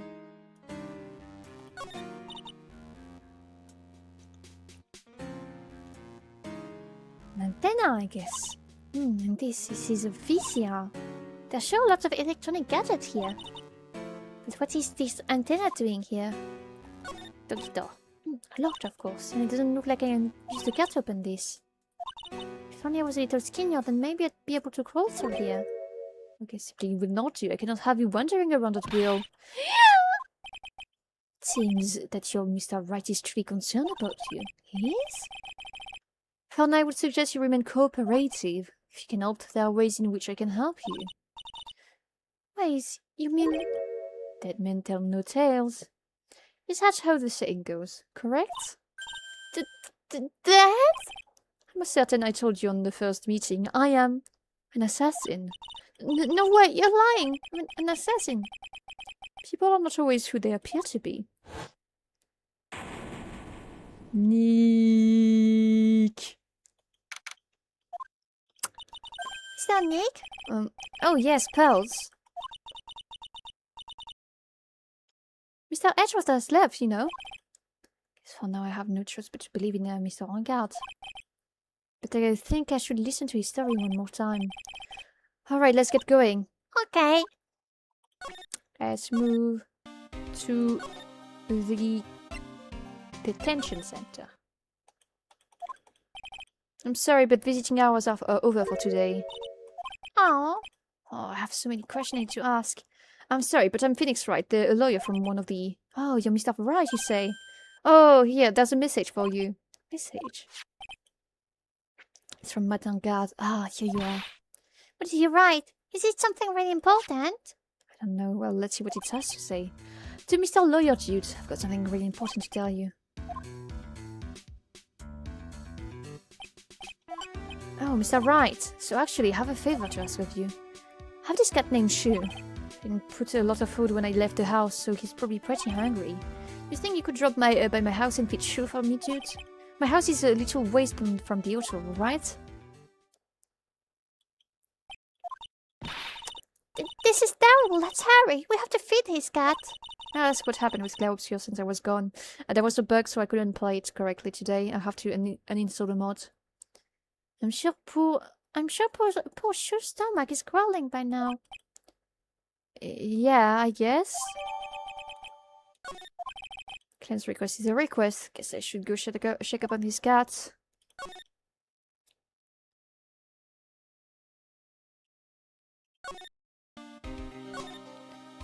Should I go to the hotel? Because he lives near the hotel? Alright now, Mr. Nick. Let's go look for clues. We have to for missing Maya's sake. You shall not pass! Okay. Shashu. He's alright. Don't deliver my name and turn it into a gasp, you spiky-headed pettifogger. Because of you, I've been made to look like the bad guy, again! Although I did get a piece of gum from Edgy Boy, just as he promised. I'm not going to like, I'm not reading all that. Stop yapping. Arg. Miss Holbert! Keep your hands off me. This helmet is airtight. No air gets in and no air gets out. Oh, then why do you keep putting it on? Don't think you can get me to move with this silly question. I don't care. I want to go to... Oh! That's... Wait, is Maya in this house? Sure it's dark. I'll go turn on the lights. Because like here, there's a dog, I mean cat in this case, I suppose. Oh look, there's a steel samurai and the samurai princess, whatever. Wow, so this is what a star's house looks like. Must be nice to be rich. Come on, Mr. Nick, let's find Shoe, the kitty cat. Shoe! Meow! So I guess this is Shoe. Oh, oh, what a lovely cat. Hello, Shoe. Hee. get him slap bells. Pardon me. The butler, quote unquote. Do not the cat. May I help you with something, Mr... Oh, the lawyers. Actually, I'm Mr. Angard's lawyer. Don't tell me you don't remember him. No, there's not a lot of people with that kind of fucking things on their face. Masters. Then you must be Mr. Wright. Yes. Ah, it's a pleasure to meet your wonderful self. So Maya is in this house. I am the family butler, John Doe. Nice to meet you. It's funny he named himself John Doe. It's like the name for when you don't, basically when you discover a body, but you cannot identify it, you name them either John or Jane Doe. Basically. Hello Hyakimaru! Is your name a reference to Dororo? If so, welcome here. I mean, welcome here nonetheless, but welcome here. I hope you enjoy your stay.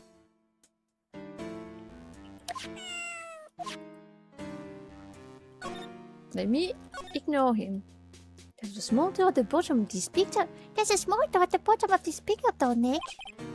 I bet it's for Mr. Angard's cat to use. Oh, you mean Shoe? It's as bad as a dead man. The door is locked tight. Well, I guess that's to keep naughty people like me from entering it. Oh! Wait! You know how, like, Maya said she was too big to enter it? Pearl is small. So maybe we have to, like, distract John Doe. And when he's gone, we ask Maya to go here? You must know all sorts of things about Mr. Angard, right? Honestly, sir, I don't believe my master is capable of such a foul deed as murder. And anything else? No, not especially. It is not appropriate for a lowly servant to speak of the master of his affairs. Typically butler-like, as it were. So, Mr. Doe, how long have you served at this residence? Well, sir, I would have to say maybe about 1 year. And anything else? No, not especially. She's not appropriate for a lowly servant to speak of himself and his affairs. Frankenstein butler. True. You know, I would have thought Mr. Hogarth the kind to have a maid of a butler. That's a very cute cat you've got here. It is my duty to take care of him. They must have rather fancy shoe. And, anything else? No, not especially. She's not appropriate, blah blah blah. Well, I'm afraid I must take my leave of you now.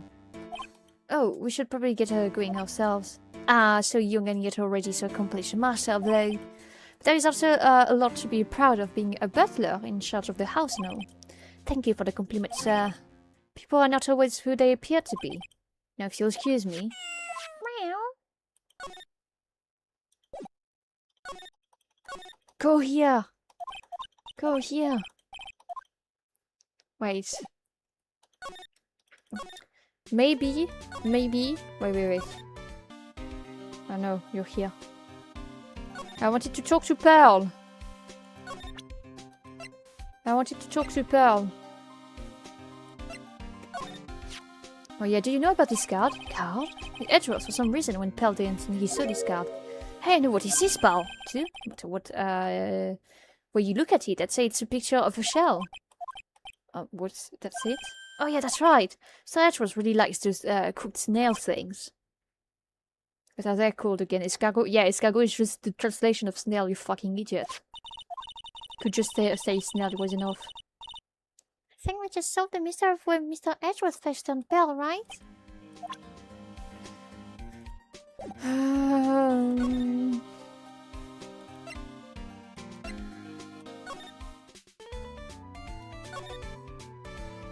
I feel disappointed, but we can examine the room further, I guess. A giant bicycle is running through the air? Bicycle pass is one where you don't have the pedal and moves on its own. Really? Wow! Sorry to disappoint you, it can fly. Oh, that's too bad. Dresses like you, he eats escargot like you, maybe Edgy is a bloomer. I'm sure he would be a bloomer. Ah, that mask here. Yeah, that one in the middle is the Seal Samurai. The one next to that are the pink princess. Oh, it's the evil magistrate, this one, I kind of forgot. They fought many battles against the backdrop of Neo-Old Tokyo. Wow, you really know a lot about the Steel Samurai, Mr. Nick. Don't know whether to laugh or cry. But I know more about that show than a kid. Oh, there's a giant cooking heart here. It's actually a fireplace. How that different, Mr. Nick? You know, I've never actually seen a house before, come to think of it. You should come and visit your famed mother then. I'll show you one when you do. Are we like a couch?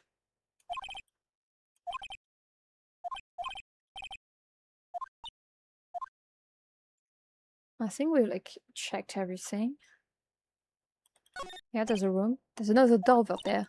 You shouldn't go wandering off there, over here, Mr. Nick. Yes, Bells. Ah, I'm sure Maya is behind one of these doors, and I cannot help. Ah, hello, Darkenify. How are you doing?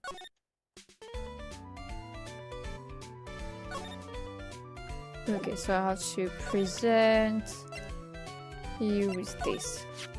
Maybe if I show her this letter I got from Edgeworth. Miss Oldbag, if you would look at... What? You want me to look at this worthless piece of... Edge poo! Edgy poo! Such a perfume, pheromone d'amour I smell. Pheromone of love.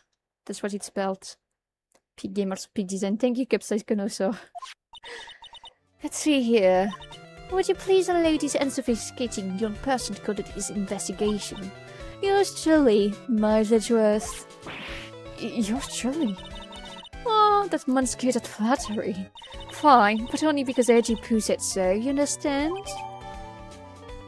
Hey, don't you have any 18 years old in a good costume behind this door, do you? The butler swings such a bullet. Why do you ask? Thanks for translating, and never have a guess, you're welcome. Just thought of something I have to do. Remember, no messing around. You do anything bad and I won't let you off the hook. Looks like she has strong feelings for Mr. Edgeworth. Maybe, but you know, nothing's going to come from of it. Does you mean, Mr. Nick? Feelings are meant to be told and shared. Ow. Every time we talk about love, I always end up with a handprint on my face somehow. I just noticed this, but her like bun is like a heart. This cute little girl. Or a pretzel. I like pretzels. Okay. What's now? One other thing before I forget. You can go into Engel's room today. Why? The police main investigation team is going to be in there all day, you hear? Well, I got the team in charge of investigating the killer. So don't go in there, sit one foot in there and you'll face the wrath of Gwendoline Bag.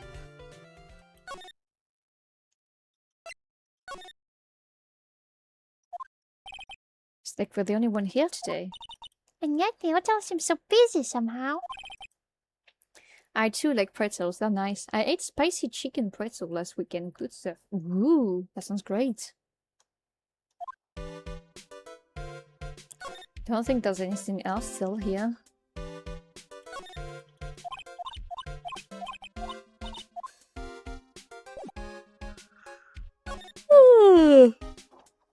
Sorry.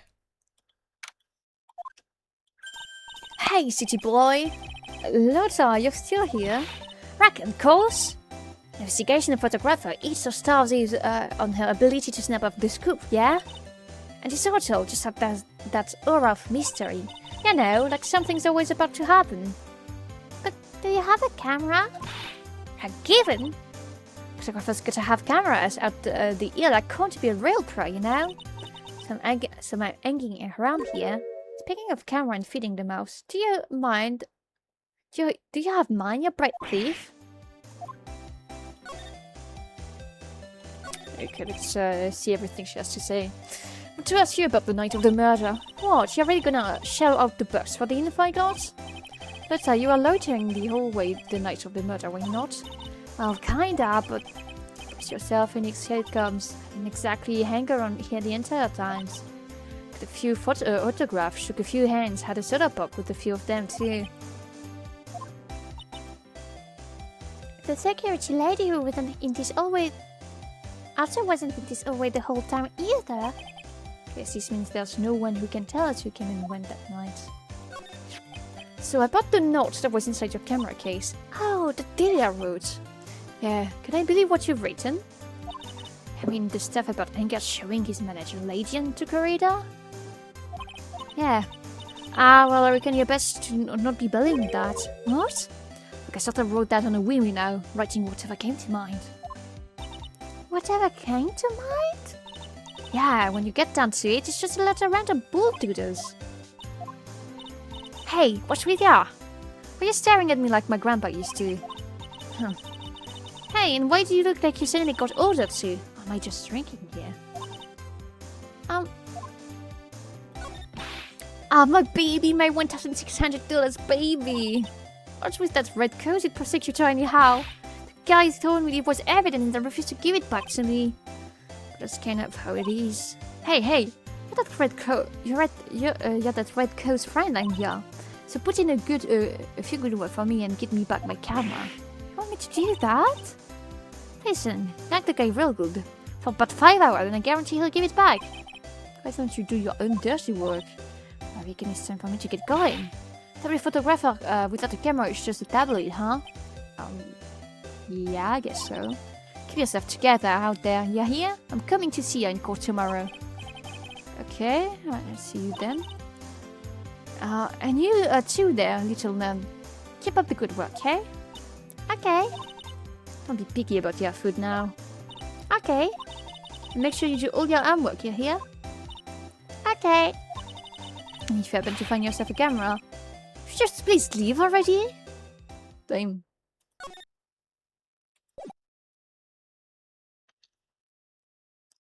There's still nothing here, I suppose.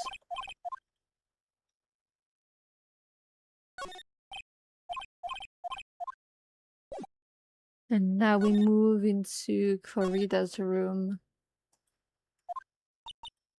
Mr.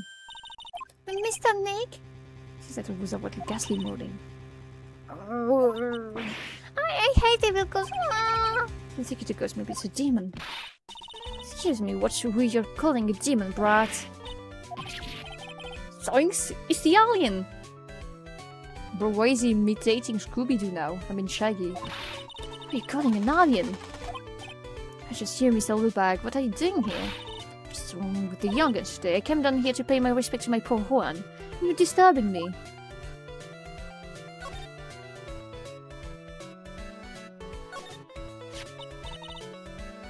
So the Nickel Samurai's costume was in there. Yeah. I can't believe Mr. Corridor went so far just to say bad things about Mr. Engard. Oh, well, it was a press conference, so you had to go in the costume. Come on, Mr. Engard and Mr. Corridor friends? They weren't friends. They couldn't be friends because they were rivals. So a rival is someone who is a strong enemy. You can be a rival and a friend. That's bullshit. Because he's really fired up over this, and I don't have an answer for her. Okay, let's talk to the old hag before she gets boring. Please talk to me about the night of the murder just one more time. Talk about it plenty of time. At the trial, I was fooled, tricked, deceived by the fraud of a photographer and her note. Would you eat from a seafood banquet if it was left out for 2 days? No. That would be certain to, die. She was loitering around here with that imbecilic look on her face. That imbecilic look on her face? Okay, got it. Now hold on a second there, you little pipsqueak. If you're going to take notes, at least make me sound better than that. Oh, alright. Now I've seen everything. You know, I was working that night suit, doing my job, minding my own business. So it's not like I had time to waste standing around here the whole night. I was wondering if you could tell me more about Mr. Corridor. He was the most popular star, you know, especially where it counts in my book. I heard he was lagging behind in the polls against Mr. Langard. Well, that's just a recent thing, bad luck and all that, you know.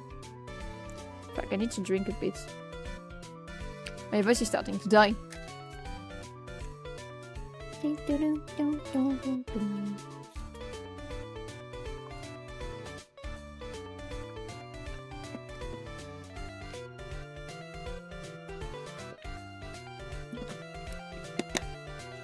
Don't forget to drink too.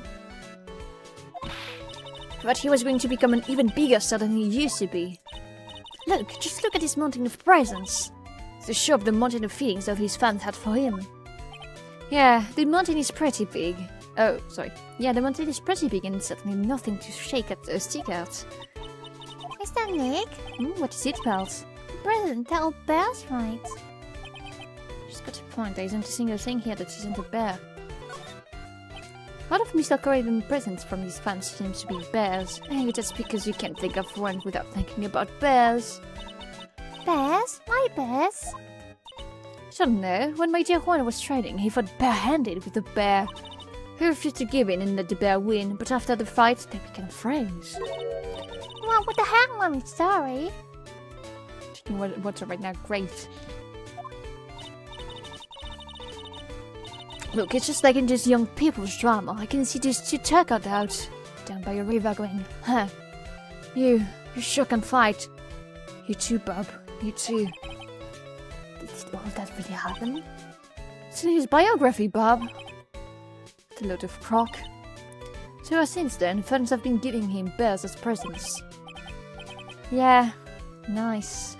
Bears. Uncle Baron, I say it's barely 8 o'clock. What is that infernal racket? It's one of the presents going off. Sounds like it's already 8 p.m. way past your bedtime. Suddenly, I thought I was going to die for a second. 8 p.m.? That's the time when the hour ceremony ended that night, remember? Time sure flies. Hard to believe it's been 2 days since the ceremony. She's there. Hello? Hello? This is not a phone. Maya, how is Maya? You haven't heard her, have you? Seems you weren't able to fulfill your end of the bargain, Mr. Attorney. I've heard the news. So it would seem my present did you no good. No, missing Maya, missing Maya! One more day, please. All I ask is for one more day. I'll get not guilty verdict for sure this time. Please. Suppose, if I must. Need that acquittal more than anything else, after all. Please, please let Maya say something. I want to hear she's alright.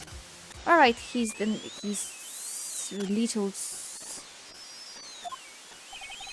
static over a sudden. Hello, hello? Seems he's bad. Connect. We transfer out to study break?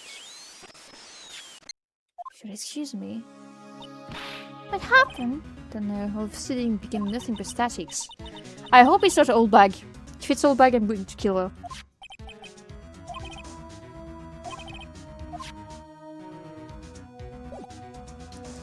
What do you do if I like show you that?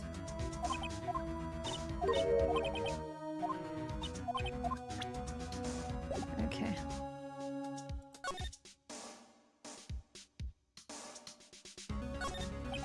Looks like Mr. Kerr at dinner at that night.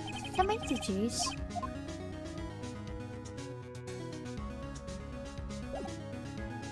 Old bag use her gem already. That's what I'm saying.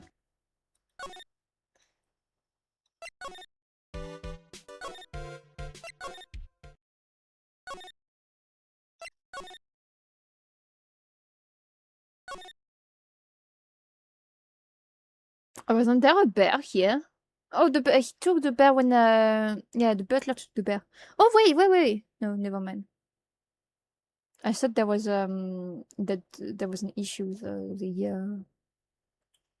yeah, he took the bear, the butler. I'm stupid. And now, probably here, it's probably, an expert. Wow, everybody looks really busy with something or another. They're probably strengthening the evidence for tomorrow's trial. Hey, hurry up with that, will ya? Pass the victims list around. Could I be kidding? There's over 100 people on here. Mr. Nick? Mr. Ogre really that big and bad of a criminal? Actually, Pearls, never mind. It sounds like they're working on a different case.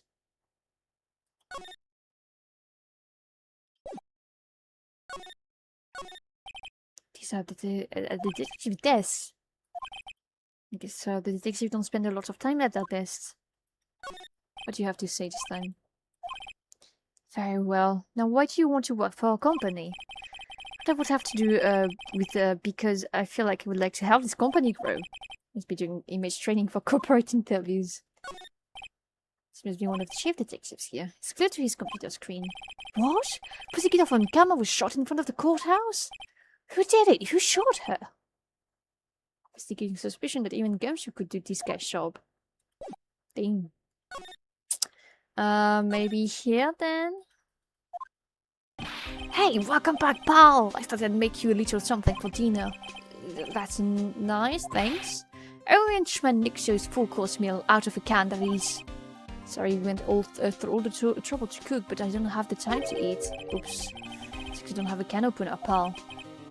Be kidding, and here I thought he had something whipped out something up. Oh, I know! There's one way I know how to be helpful. Ask me anything you want to know, pal. Consider. Oh, Mr. Nick, you should ask Mr. Scruffy, the detective, about that thing. What thing? Oh yeah, this thing just up and broke all of a sudden. It broke, pal. I was talking to the kidnapper, just suddenly broke into static. Like it sounded like this.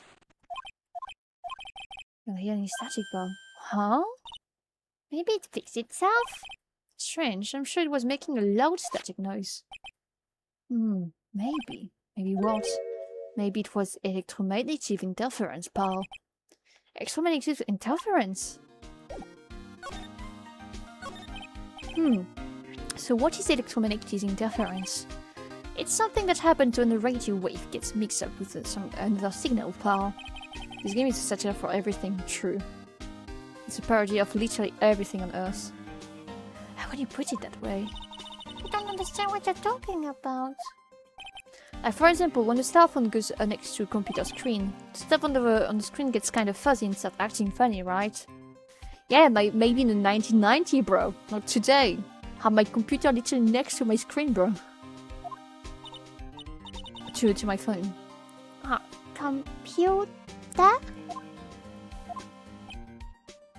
It's like when you use the dryer next to the TV and the screen starts looking weird. Oh, yes, the TV does that. So that's what you were talking about. She's an amazing app here at being able to understand this.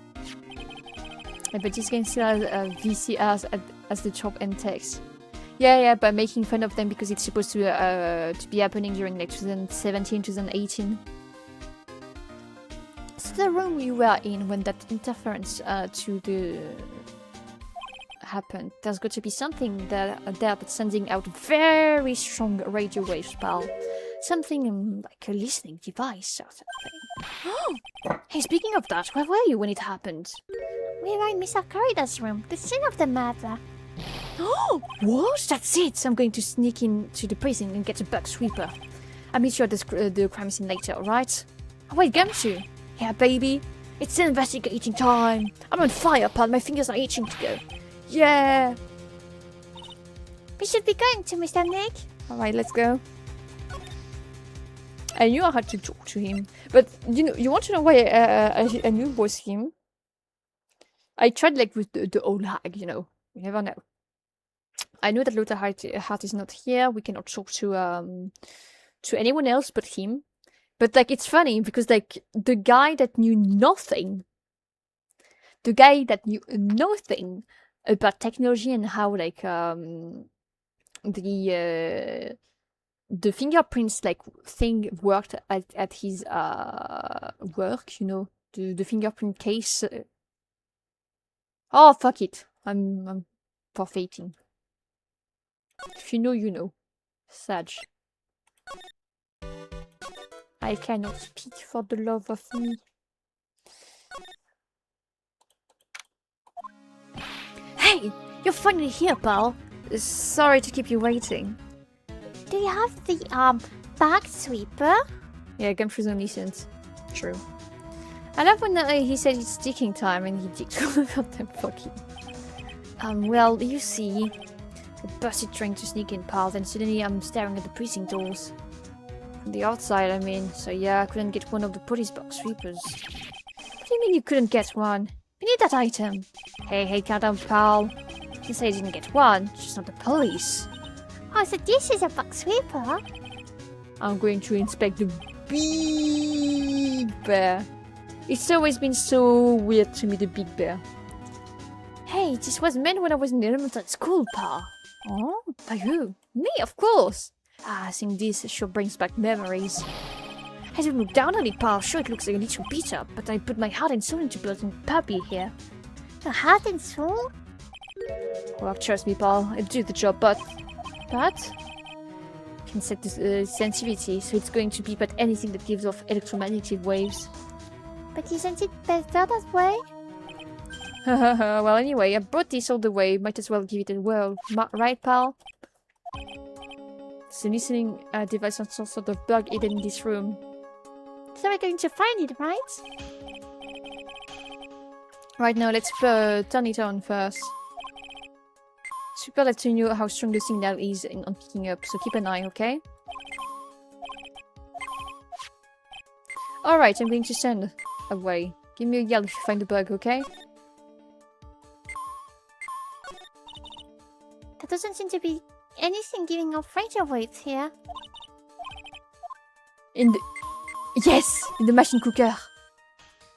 Oh, it's a bread loaf. It's not a rice cooker. It's a bread cooker. Looks like it's been in keep one all this time since the murder. And Mr. Crawford's detective always says, got to keep the trial and crime scene warm.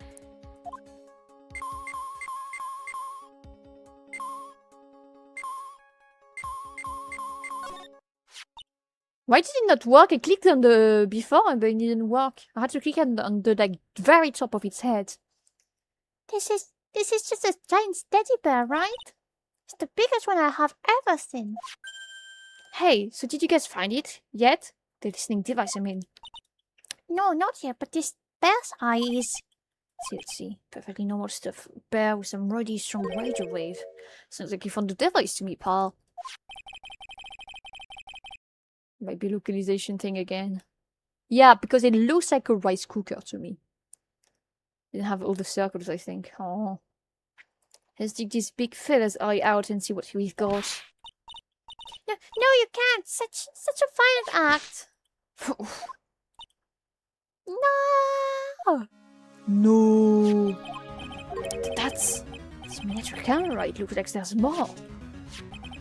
It's a transmitter and a timer. What that meter? Transmitter, pal.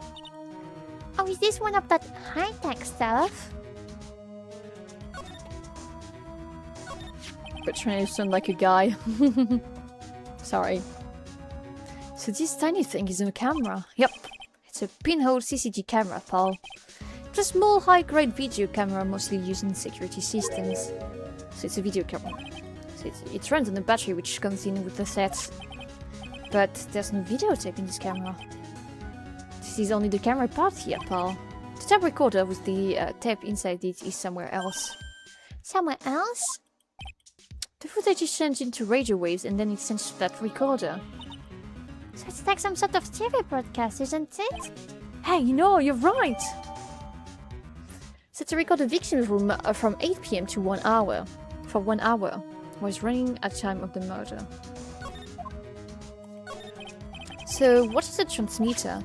It's a device that sends the footage the camera took to a specific destination. It's like a video version of a listening device, pal. Looks like it's attached to a small clock-like thing. Oh, that's a timer, pal. You can set it to turn the camera on and record it at a certain time and date. You can set it for a certain time? VTubers are trying to sound like a guy impression. Is really accurate. Huh? What are you talking about? Yeah, but let's see. This looks like it was set to start at 8 PM and go for 1 hour. 8 PM? That was the time the hour ceremony, indeed. There's no date set, so it's been recording every night, I guess. Mr. Detective, how long has this bear been here? Pretty sure it's been here since the night of the murder. Then maybe. Maybe this camera caught the murder on tape. What? You think about the angle of the bear is out. It's bound to have had a clear shot of the whole crime, pal. So there was a camera in this bear's eye. And it was disguised as a present. I'm sure it was here on the night of the murder, pal. It's pretty big, so it stands out pretty well in my mind. But who gave Mr. Corrida this present? I don't know, pal. But this means that someone out there got a video of what happened here last night. Isn't there any way we can find out who that person is? It's impossible, pal. Radio waves can be sent almost anywhere, so there's no real way to find out. Oh. Is there really no way to find out? I have a clue. I have 2 clues. Got it! What? Hey, pal, let me borrow this mini camera for a bit. What are you going to do? I'm going to go around the electric shop and see if I can find out who bought this. It's impossible. I mean, it's 39 PM. Give it to me, even if I have to search all night and find your man, pal. Oh yeah, baby, it's investigating time. I'm on fire, pal. My fingers are itching to go. Yeah! He's gone. Yeah. But Mr. Scruffy Detective sure is a nice man. He's pushing himself so hard all for Mystic Maya's sake. I'm sorry how you always manage to do things in the most inefficient ways, right? You'll have to excuse me, I heard your conversation just now. Edgeworth, what are you doing here? A rescue team has been created and deployed. I can say I'm optimistic, but we have to move forward one step at a time. I see, thanks. Thank me yet. We still have to yet to find her. Oh, so there was a spy camera hidden inside that stuff anyway. I'm a lucky man, right? You know this stuff better, little girl. I have no idea. Of course you're not. The maker of this bear is a very luxury brand from overseas. It's completely handmade and only a small number of these are exported here. What? The camera and transmitter that scatterbrain detective took with the murdered hands. I think that those can be brought anywhere. However, this bear is different. By tracking how it got into the country, this bear can tell us who the buyer is. Can you really do that, Mr. Deacon here, really? Well, I guess so. It's 9 p.m. I think I can still make it in time. Be taking this for now. I'm sure you have other things you have to do. We've been stripped naked. See, you're right. Wait! What? Are you doing this? I'm interested in explaining myself to someone who cannot comprehend.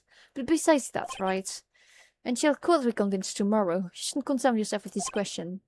Who was the person that murdered Joan Corrida? The real killer?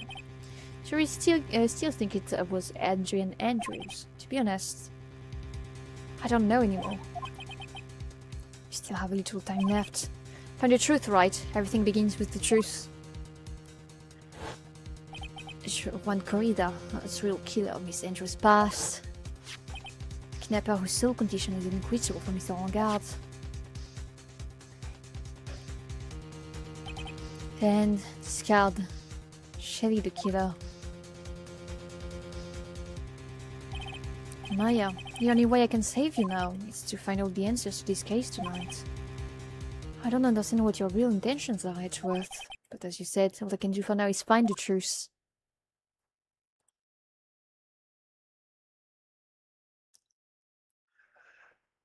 And we're going to stop here for tonight. Oh. Okay. Okay. That's enough ASAP 20 for tonight. We did like advance a lot in this case, I would say. Let me just like swap the Twitch category to just shutting up. Voila. And I'm going to cut stream very soon. Elise Ace, that's only. Not yet. Thanks for the stream, Elise. It was fun hearing you while playing. I'm glad you thought it was fun. Ooh, we still have a lot to like figure out in this case, but apparently, in the end, our defendant is a culprit. It's crazy. Just not the killer, but a culprit nonetheless, because he commentated the murder. But what if he didn't know about it? What if Matt really knows nothing about that? Or what if Matt is a victim of the killer too? Like he's kind of quote unquote his puppet, you know? Like he asked us to feed the cat despite knowing the killer was there. I think it was maybe to give us a clue? God, the brain juice is flowing. Yes, indeed. I don't know. It feels like I feel like I'm holding something here. Hello, Hells. I'm going to cut here. I'm sorry, buddy, but like it's about to be midnight, so I'm going to cut soon. Could tune into the next episode of Detective Thornheart. No, but Loki, like, why would he tell us to go home to feed his cat if there was someone to feed his cat?